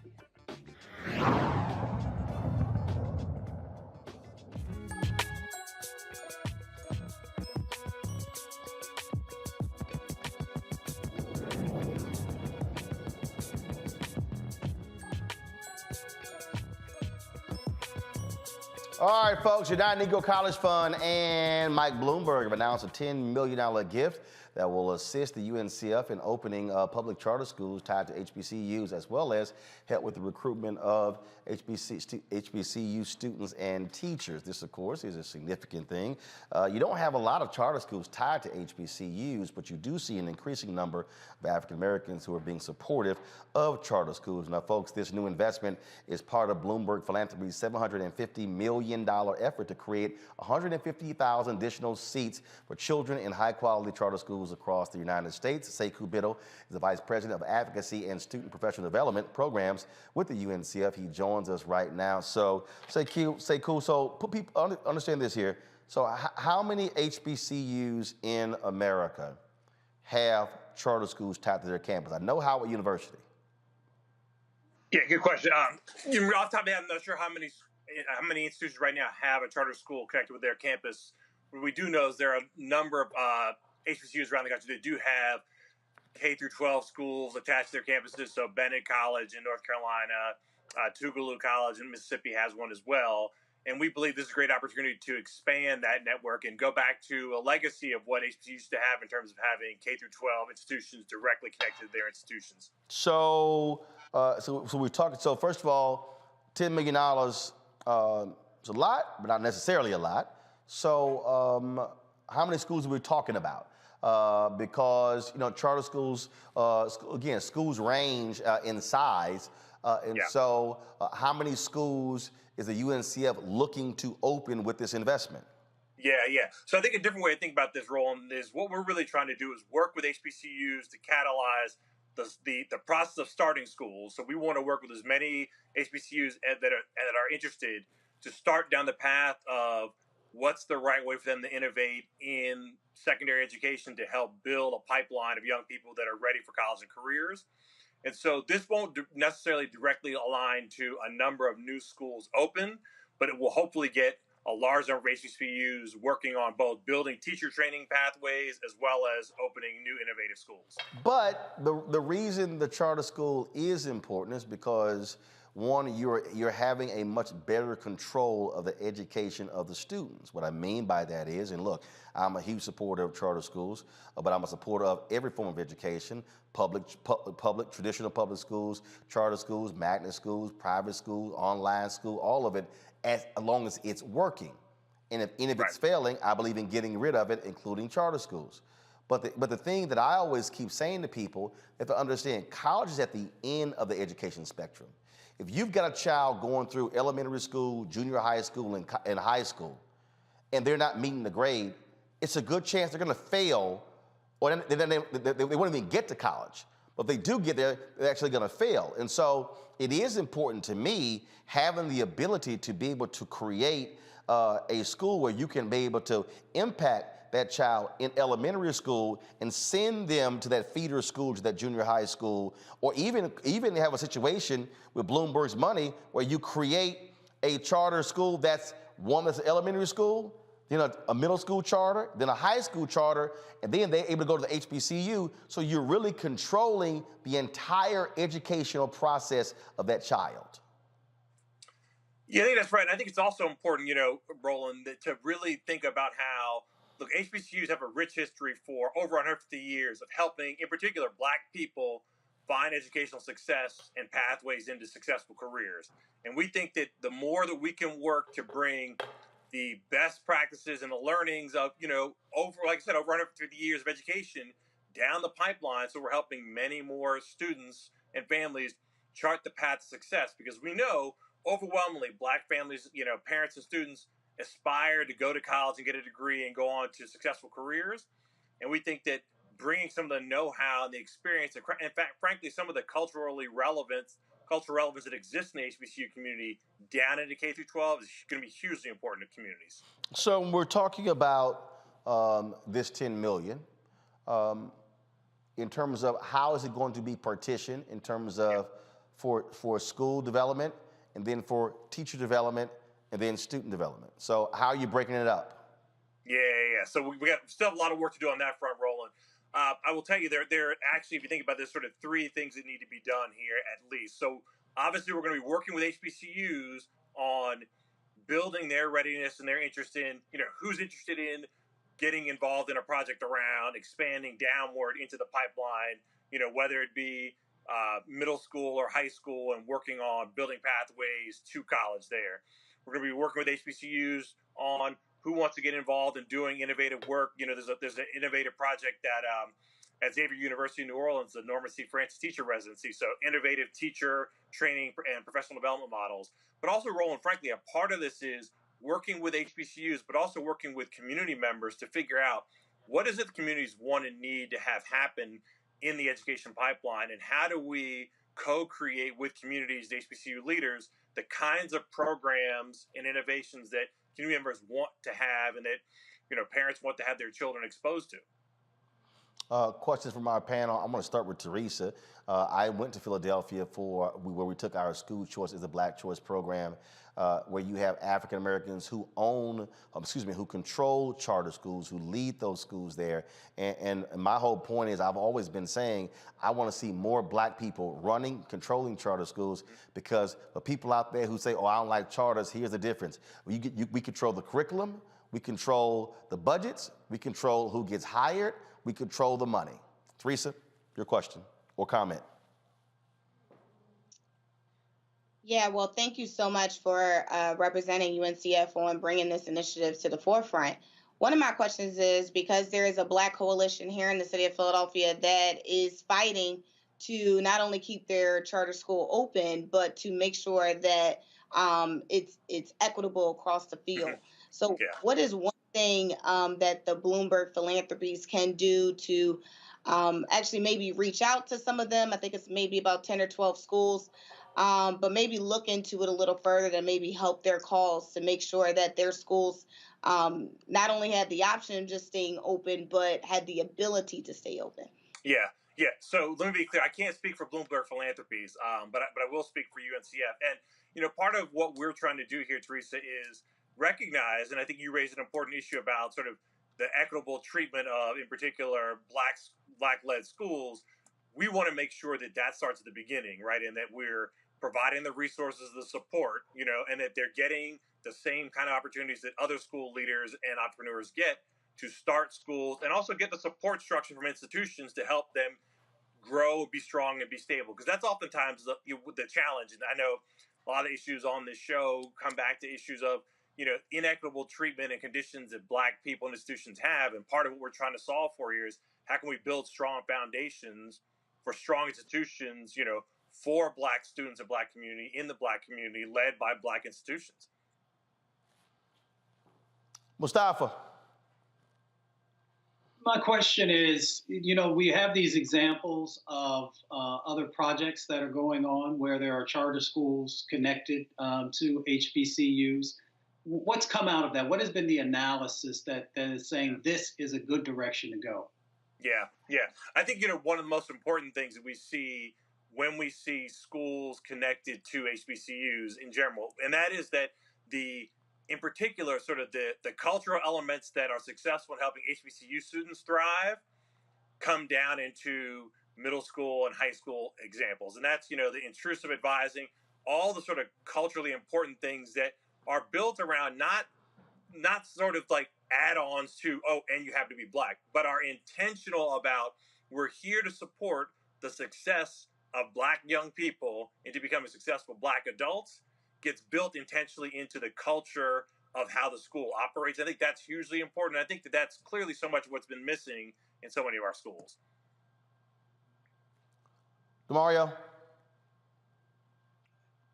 I spent about a year. I was working with what we call the Greenwood Leadership Academy here in Tulsa, and went around the nation, went to Sacramento and visited Kevin Johnson's school, went to Memphis, Tennessee. I think we visited the Yes Network up there, and then went out to D.C. and visited these different networks, and then spent about 6 months really researching these different networks. And as Roland said, so many of these larger charter schools are run by, white corporations, and they're making tens of millions of dollars a year.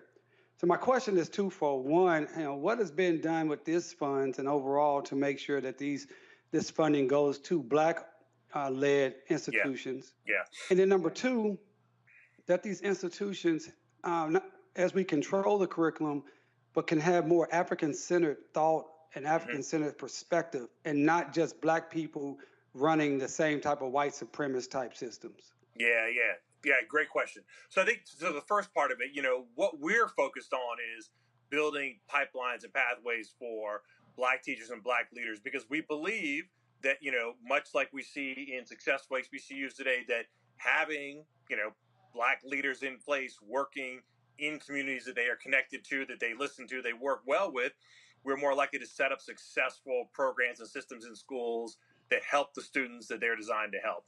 And I think the reality is that we know that the successful institutions do those things.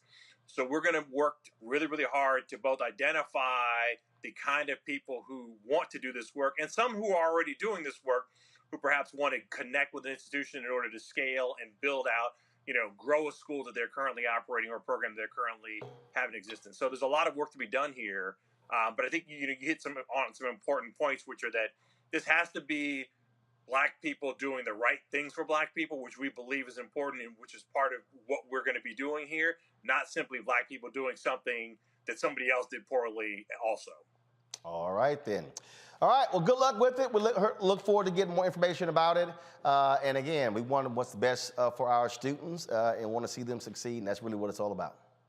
Appreciate it. Thanks a lot. All right, thanks a bunch. All right, y'all. Coming up next, Marketplace. Folks, so check this out. So y'all see these shoes I'm wearing? It's a Black-owned company, the shoes that I'm rocking right now.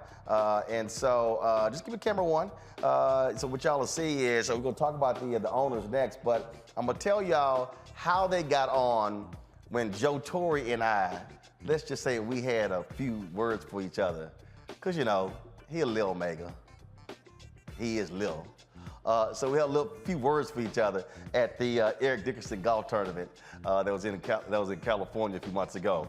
You're watching Roland Martin Unfiltered on the Black Star Network.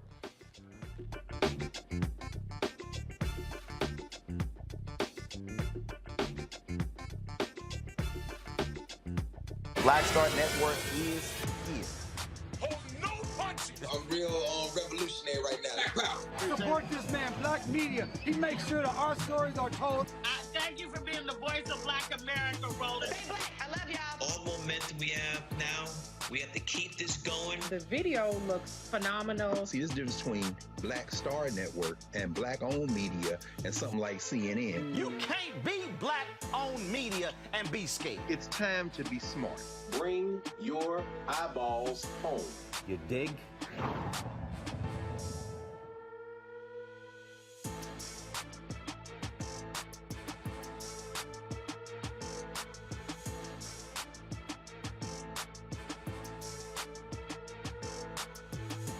Pull up a chair, take your seat. The Black Tape with me, Dr. Greg Carr, here on the Black Star Network. Every week, we'll take a deeper dive into the world we're living in. Join the conversation only on the Black Star Network. Now, did you ever want to do a soap opera? I did it before, Another World. I did it years ago with Joe Morgan Freeman, called Another World. It's the funk now, but that's how I started in TV. My first job. My very first TV job. Joe Morton and Morgan Freeman were on a soap opera? Together. Yes, wow. I know. Oh, I loved it. I played a prostitute. I was real raw. My name was Lily Mason. I was a hoe on Tuesday, and then I owned the town 2 weeks later. That's how they do you. Right, that's how soap opera. You evolve, yeah. Right. So now I'm on this, but I'm rich right from Jump Street. So I'm loving it.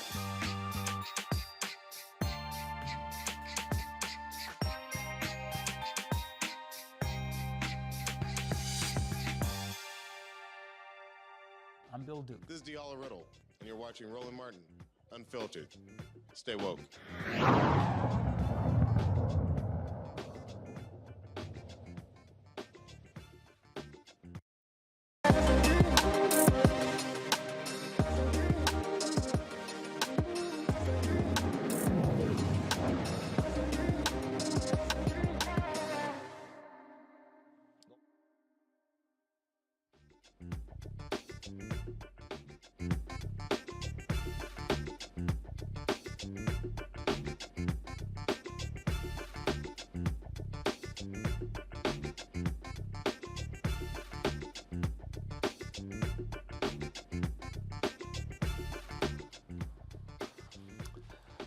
All right, fam. So a few months ago, I was playing in the Eric Dickerson golf tournament in California, and y'all know we always score on each other when we get together.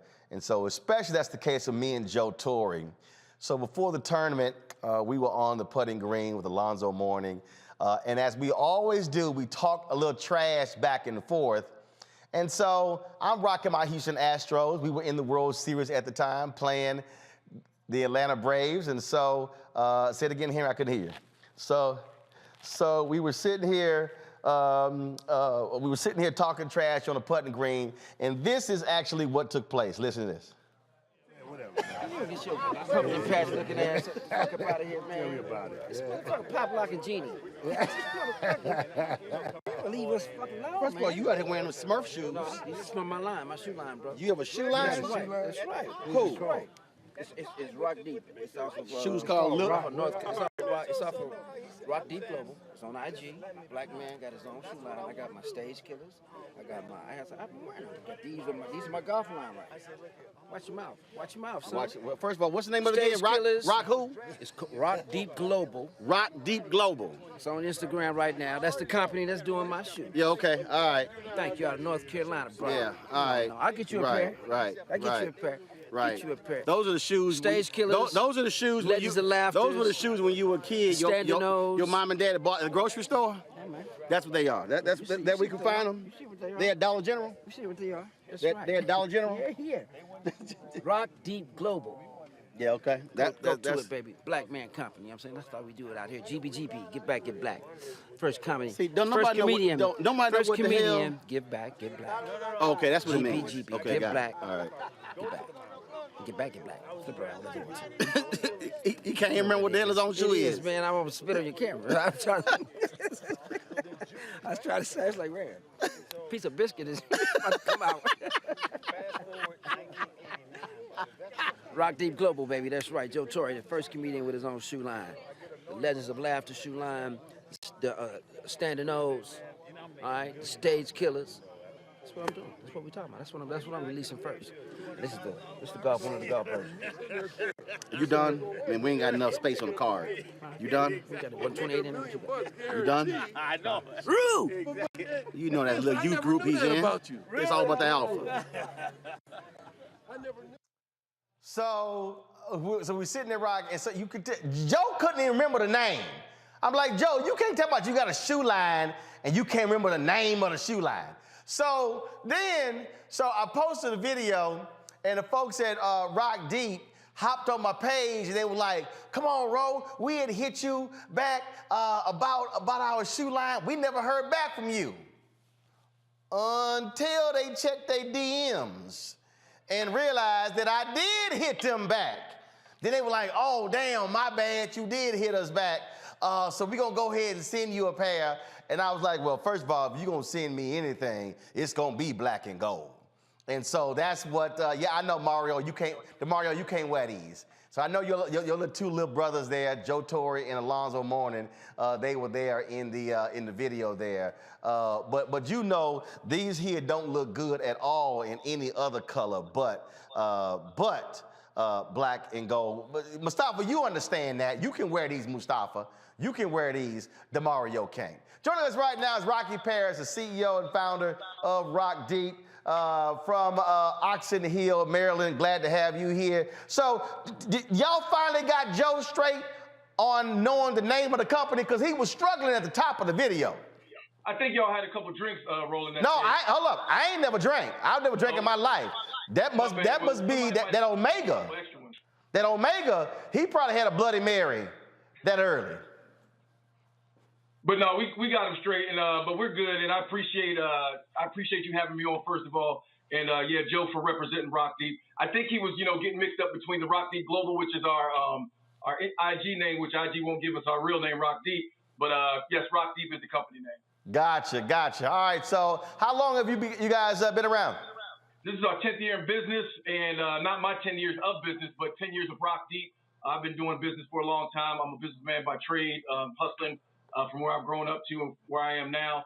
But this is our 10-year anniversary, actually. So the type of shoes that you guys do, only athletic shoes or other shoes? So we are venturing, and we're trying to grow year by year. We started off with hiking, and now we're doing athletic and lifestyle shoes. So we actually probably got a couple wingtips in the wings for you coming up.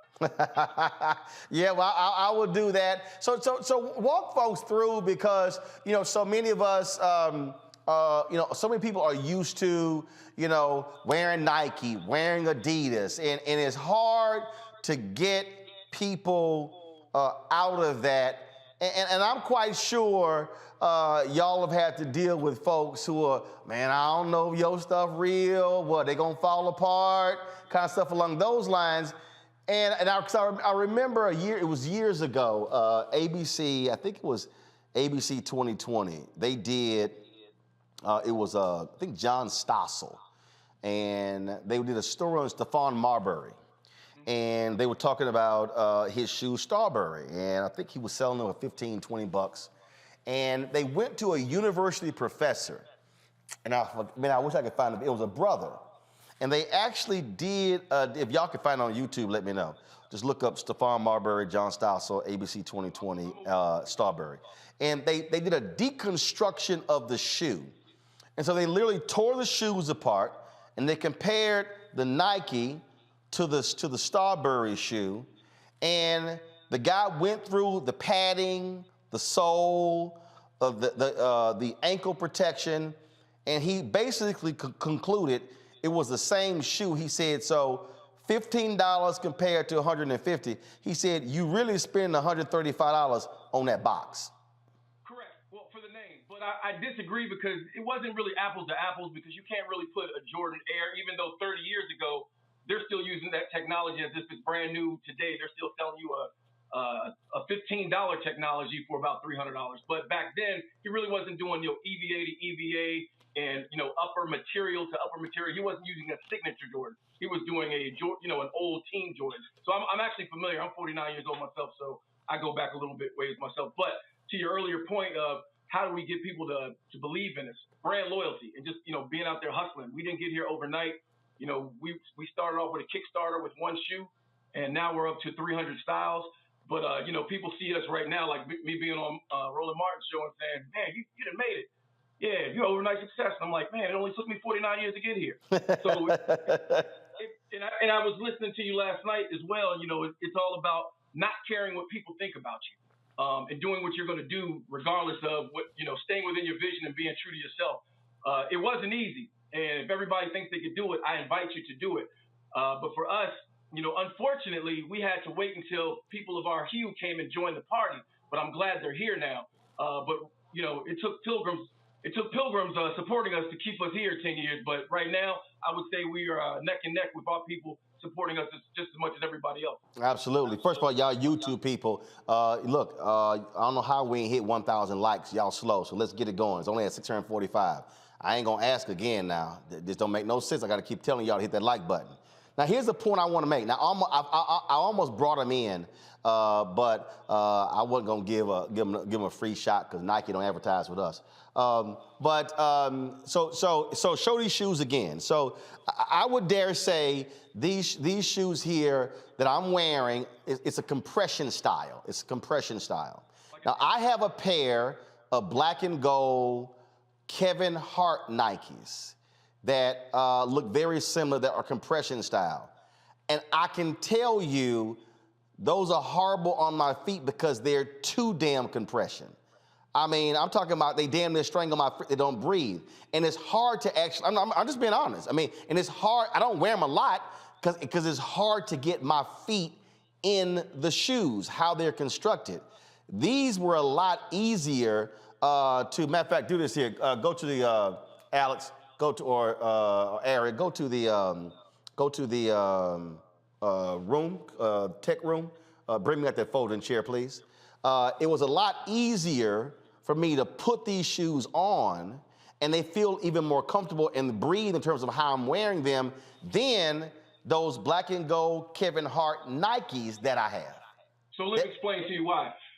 So they have the opportunity of people like yourselves and who've been brand loyal to brands like Nike. I've been there, but I don't have that. I don't have that luxury.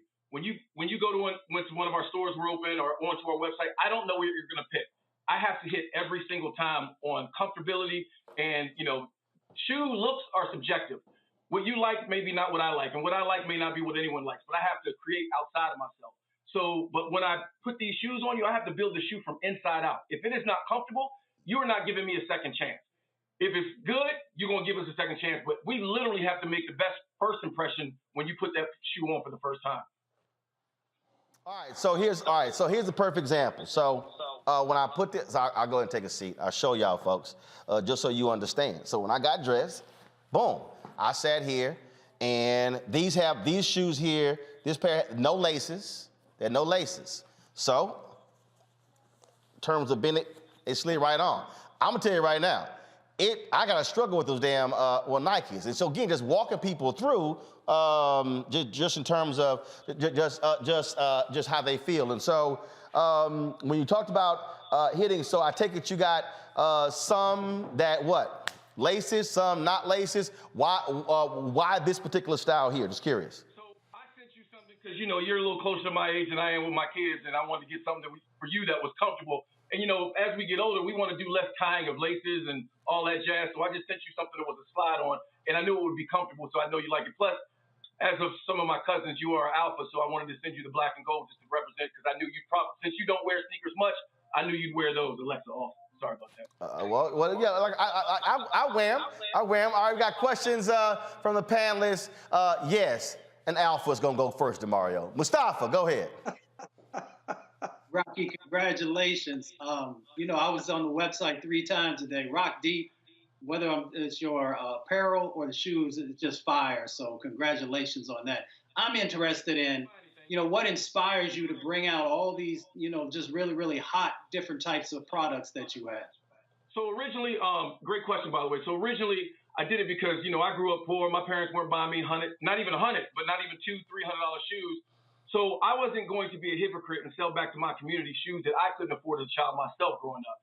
As I got older, I was able to buy what I wanted and things of that nature, but I wanted to be able to create something that was affordable. I actually started out selling everything that I did for sub 99, but fake inflation, prices rising, and things of that nature have gone, we've had to go plus 100, but we've got a little something for everybody. So we don't have just one type of shoe. We've got something literally for everybody that walks through our doors or comes to our website. Teresa. Well, congratulations. As a fellow entrepreneur myself, I know what it takes to get to this point. I am actually on the website right now. Roland, I'm glad you actually did that example. My dad is also up there in age.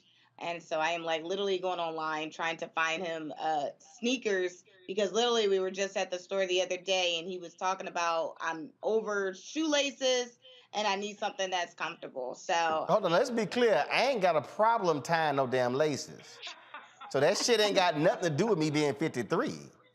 I'm just simply saying, out of the compression shoes, these slide on easier. I'm like, so you might want to change. What the hell you talking about? Up in age like your daddy, and I can't. You lost your damn mind. Hell, I got all kind of shoes, but girl, you better go and ask your damn question before I cuss you out, Teresa. Go on. My question is, the designs are very unique. So are you literally creating the color scheme and everything from start to finish yourself? Because as I look at some of the women's collection, it's almost very unisex, but it's also pastel colors.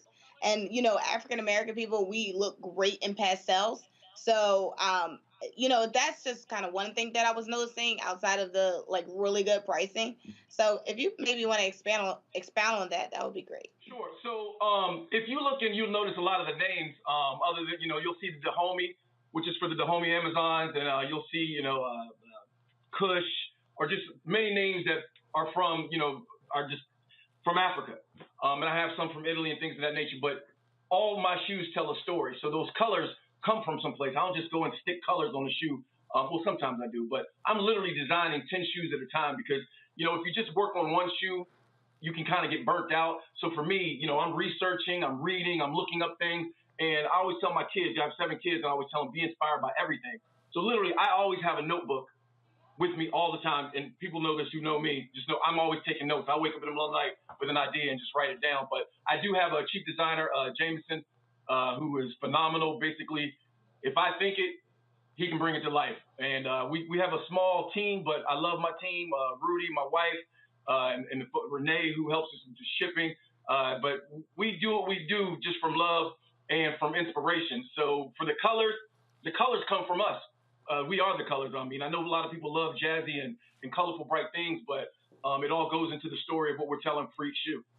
All right, well, Joe Torre sent me a text. He said, that was hilarious, hashtag upper age. I said, yeah, she think I ain't caught that damn shade.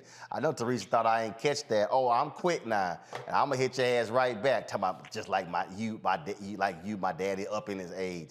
You lost your damn mind. DeMario, go ahead and ask your question. I love it, Teresa. Thank you so much. Because you know he always talking that noise. So we got to get him every time we can. With your old ass. Come on. Hey, man, you know, this is my first time learning about Rock Deep, and I am really, really impressed and excited to go on your website. But here's my question. How can I get some purple and gold? I like what Roland They don't sell that many. They trying to make money, dog. They trying to make money. I like what Roland has on. It's just the wrong damn colors. Joe Torre, I know you got some purple or gold if you got Joe Torre representing. So how can I? It's the right color, son. I'm gonna tell you a quick story, and I don't mean to, cast any shadows on y'all's frat. But when I first got started, a couple brothers were at my sister's party, and they asked me to design a boot for them. So I did, a stepping boot. Said I'm gonna make it $150. It's basically like a $300 boot. Well, for some reason, all these brothers were telling me that I was fronting and I was posing, and they was trying to cussing me out. I was like, no one is worth my business. And I cut the shoe, and everybody was mad. So I've stayed away from the whole... Hold on. Wait. What frat was that? He said he stayed away from the whole divine knowledge. Hold on. What frat was that? It was the Q's. Because that's a broke-ass frat. Man. That's why. So they got mad at you because they said the boots cost too much. No, that wasn't it. But like I said, I know that everybody is like y'all very personal. You take it very, very seriously. But I just say, you know what, I'm gonna stay away from the whole frat thing. But we do make a couple things because my boy Joe, he is Q, and I got to take care of him. So especially with his new line coming out and everything. So I appreciate him again for putting that out there. My man Smackwater, which is from Houston as well. But I have something for all of your listeners if they go to and watchers and supporters, if they go to our Instagram page. I am giving y'all a 50% discount on some things, so y'all got to go check out Rock Deep Global, and y'all can see the discount code. Well, Wait, Roland, wait. So you said I can't get a pair of shoes like Roland's just purple and gold? Is it a no? Well, I mean, that wasn't a no, but we will be coming out with a black and gold. I'm sorry, a purple and gold, or what is it? Royal gold, royal purple and old gold. I think y'all's colors are. We will be coming out with a color similar to that, but it'll be because of my Lakers, not because of the Q. Now that's called some good shade right there. That's called good shade. He said they coming out with. He said they coming out with the purple and gold. Ain't got a damn thing to do with y'all. That hurt. That hurt. Hell yeah, that hurt. And I loved it. We gonna put that in a promo.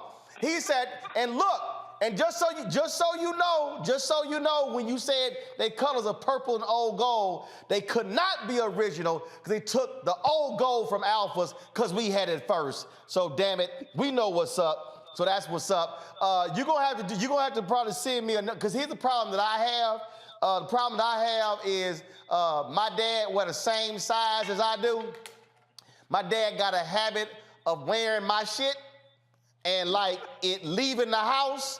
And when I say leaving the house, I'm talking about ending up in his closet. I got a whole closet out for my brother's house. I go to my brother's house in Houston, I'm like, I know I left some shoes here. I left for some shirts here. And I'm looking all over. And then he's like, oh, what you looking for, son? And I'm like, I'm looking for this shirt and these shoes and pants. Oh, yeah. They in Dallas. How the hell they get to Dallas? I didn't bring. So he already texted me. Sitting here eyeing the shoes. See, so now I'm gonna put these shoes on the lock and key next time he come visit me, cause I already know he planning his outfits right now, cause he's 75 next month, April 25th. Lord, see how it is? Rough for a brother. Rough for a brother. All right, folks have been asking on YouTube, they've been saying, what's the website? Go ahead. Rockdeep.com. You can see it right here. ROC. Oh, yeah, there you go, right there. If you can't spell, it's on my hat, all that good stuff. And like I said, for all your watchers, supporters, and listeners, you can download our app on either the Play. You have a great experience. If you're on a desktop, go to the website. If you got a mobile phone, use our app for either Play Store. It's a great experience. We're always trying to increase the customer experience and keep our growth going.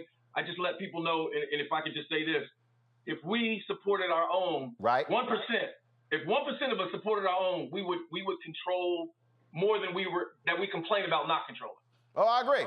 Well, that's one of the reasons why we have this segment, because there are a lot of Black-owned businesses people have no idea even exist, and we feature them every single Tuesday. And we've had folks, I mean, it was a sister, she had a liquor company, and then when COVID hit, they transitioned to making hand sanitizer. And when she came on, she said, man, we sold out of stuff.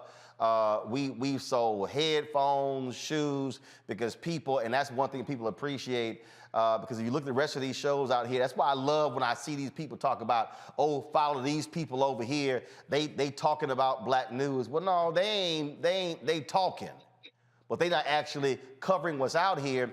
And you're right, when we talk Black economics, the reality is, like that green screen I got over there, that was a Black Drake company. That actually did that. The set, that was a Black company that built that set. It's a Black lighting company as well. And so the capacity is there. Unfortunately, a lot of people simply don't know that our companies exist. And what I keep saying to our people, we have to be intentional with our spending. We love people saying what we should be doing and what we ought to be doing versus actually what we are doing. So that's why the marketplace segment every Tuesday, Black-owned businesses, Wednesday, Black businesses that are in tech, and people like, man, I never even knew these companies existed. And if I could say this, Roland, that, we're not just a footwear company. For me, sneakers are easy. That's just, I'm riding off into the sunset doing that because it doesn't feel like work. But for us, we're taking this money and we're actually putting it back, and not just saying that we're putting it back into our community. We're actually going to be building apparel companies and eventually footwear companies in America in underserved communities so that we don't have to complain about others and the man not providing us jobs or doing things for us. Let's provide for each other and do for each other. And that way we don't have to worry about, because someone will share everything about the slap all day long, but they won't share something about Rock Deep or their friend who just started a business. And we just took a small portion of that energy and put it back into our own folks, things will be much different than they are. Oh, absolutely. That's why it's a whole lot of those trolls and haters. It's amazing how quiet they've been in the last 24 hours after I brought that HBCU student on from North Carolina A&T last night who had a paid internship at Black News Channel. And then I surprised her by giving her a paid internship for us here at the Black Star Network. It's amazing how they ain't saying nothing about that. And in fact, let me also say this here. After that, I sent that text to a well-known person who is in entertainment, and this person is going to fund the other 3 internships of those HBCU students. And so I'm trying to get their names as we speak from the folks at Black News Channel. But again, and in fact, when I was texting this individual, I said, you only can do that when you own. Yes. And to your point, if those out there who have, because everybody's not going to get into tech, everybody's not going to get into, nursing or something. But those of you who don't understand that you can be everything you want, not just anything you want. I tell my kids that all the time. If you want to be mentored and you want to email us at staff@rockdeep.com and set up a Zoom meeting and just find out the ways, because we're always trying to keep stuff to ourselves. I'll shout out every other Black footwear company in the world. Why? Because we can all eat. The table is big enough for all of us. There you so go. We're all trying to hold on to our own thing. If I feel like I can't mention Saya Collective or Kai or whatever, that means I'm insecure about what I'm being able to provide. And I ain't worried about everybody else. I'm just trying to put as many people on as possible. Well, the phrase that you just used is the one that I use all the time to my brothers and sisters who are in Black-owned media. It's enough for all of us to eat. It's enough, because here's the deal. Disney can't eat all of the advertising money. Comcast can't. It's enough for us to eat, but if we're willing to also fight for it. Now, when you say it's a 50% discount, is there a code they have to use? Yeah. If they go right now to the Rock Deep Global IG page, there's a rolling. I'm not gonna say it all because I want them to go, let's get all your followers to follow us too, because I want all my followers to follow you. But if they go there, they'll see 3 different discount codes that they can use on 3 different collections, and they'll have a site-wide discount that I also gave out as well. All right, now we'll do that. Well, I see your 42,000 followers. So I see that was cute how you tried that. It was like, yeah, we're gonna see why all your people come over here. Full well, I got 644,000. I see what you tried to do right there. See, y'all think a brother 53 is slow. No, I ain't slow. I appreciate it. Again, congratulations.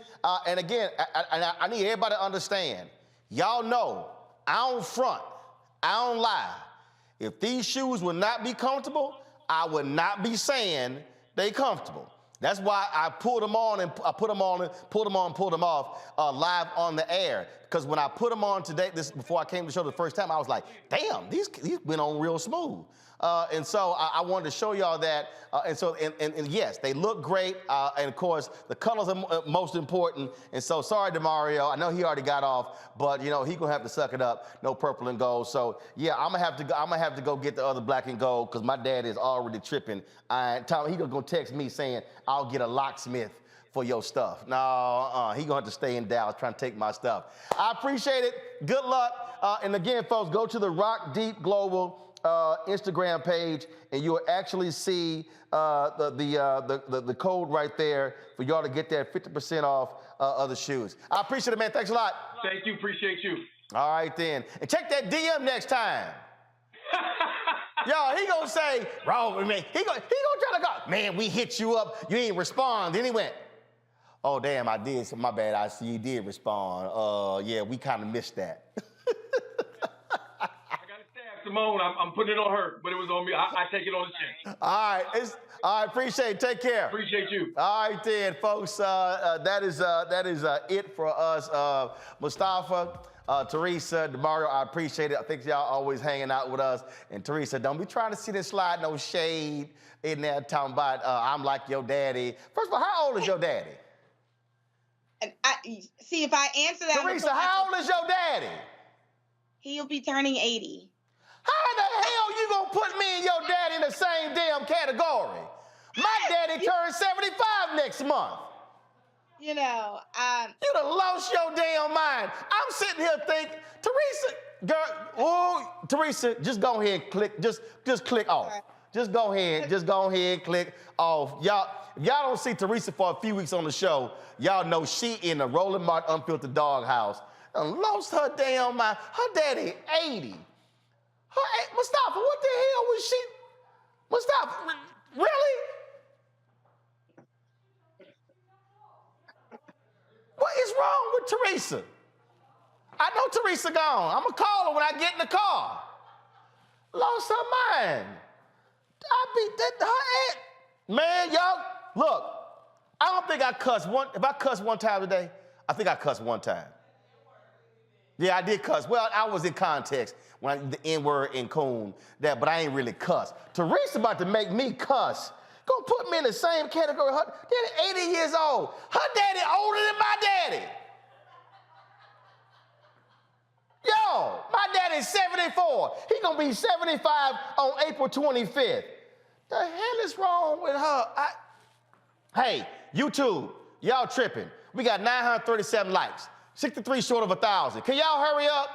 Okay, I'm about to sit and tell people how to give. Y'all better hit 1,000 likes before we log off, okay? It's been 2,000 of y'all on here. Why y'all got a brother begging for some damn likes, okay? Listen, if y'all want to support us, Mustafa, thanks a bunch. Download the Black Star Network app, y'all. Apple phone, Android phone, Apple TV, Android TV, Roku, Amazon Fire, Xbox One, Samsung Smart TV. Y'all, I was on the phone today we are preparing, and this is why giving is important, we are preparing our 24-hour streaming channel. I'm working on it as we speak. I hope to have it launched no later than the third quarter of this year. And so y'all, if y'all want to support us, join our Bring the Funk fan club. Every dollar that you give goes to support this show, what we're building, what we're doing. Some amazing stuff. If you do not want to give via these platforms, it's okay. You can send your check and your money order. Yes, I will sit here and open that envelope, take a picture of that, sign the back of it, take a picture of it and deposit. It's a whole lot of work, but every dollar counts. P.O. Box 57196, Washington, D.C. 20037. Cash App is $RM Unfiltered. PayPal is R Martin Unfiltered. Venmo is RM Unfiltered. Zelle is Roland@RolandSMartin.com. Roland@RolandMartinUnfiltered.com. Y'all, that's it. I appreciate it. Thank you so very much. I will see y'all tomorrow right here on Roland Martin Unfiltered on the Black Star Network. Teresa Townbot just, she know her daddy can't get up this hot. She know her daddy can't hot like an alpha can. And DeMario, you know your knee's so bad you can't even do that spin. You know you can't do it. DeMario hit that step, he'll sit here and lose his mind. He'll blow his ankle and knee out. All right, y'all, I'm out. Holla!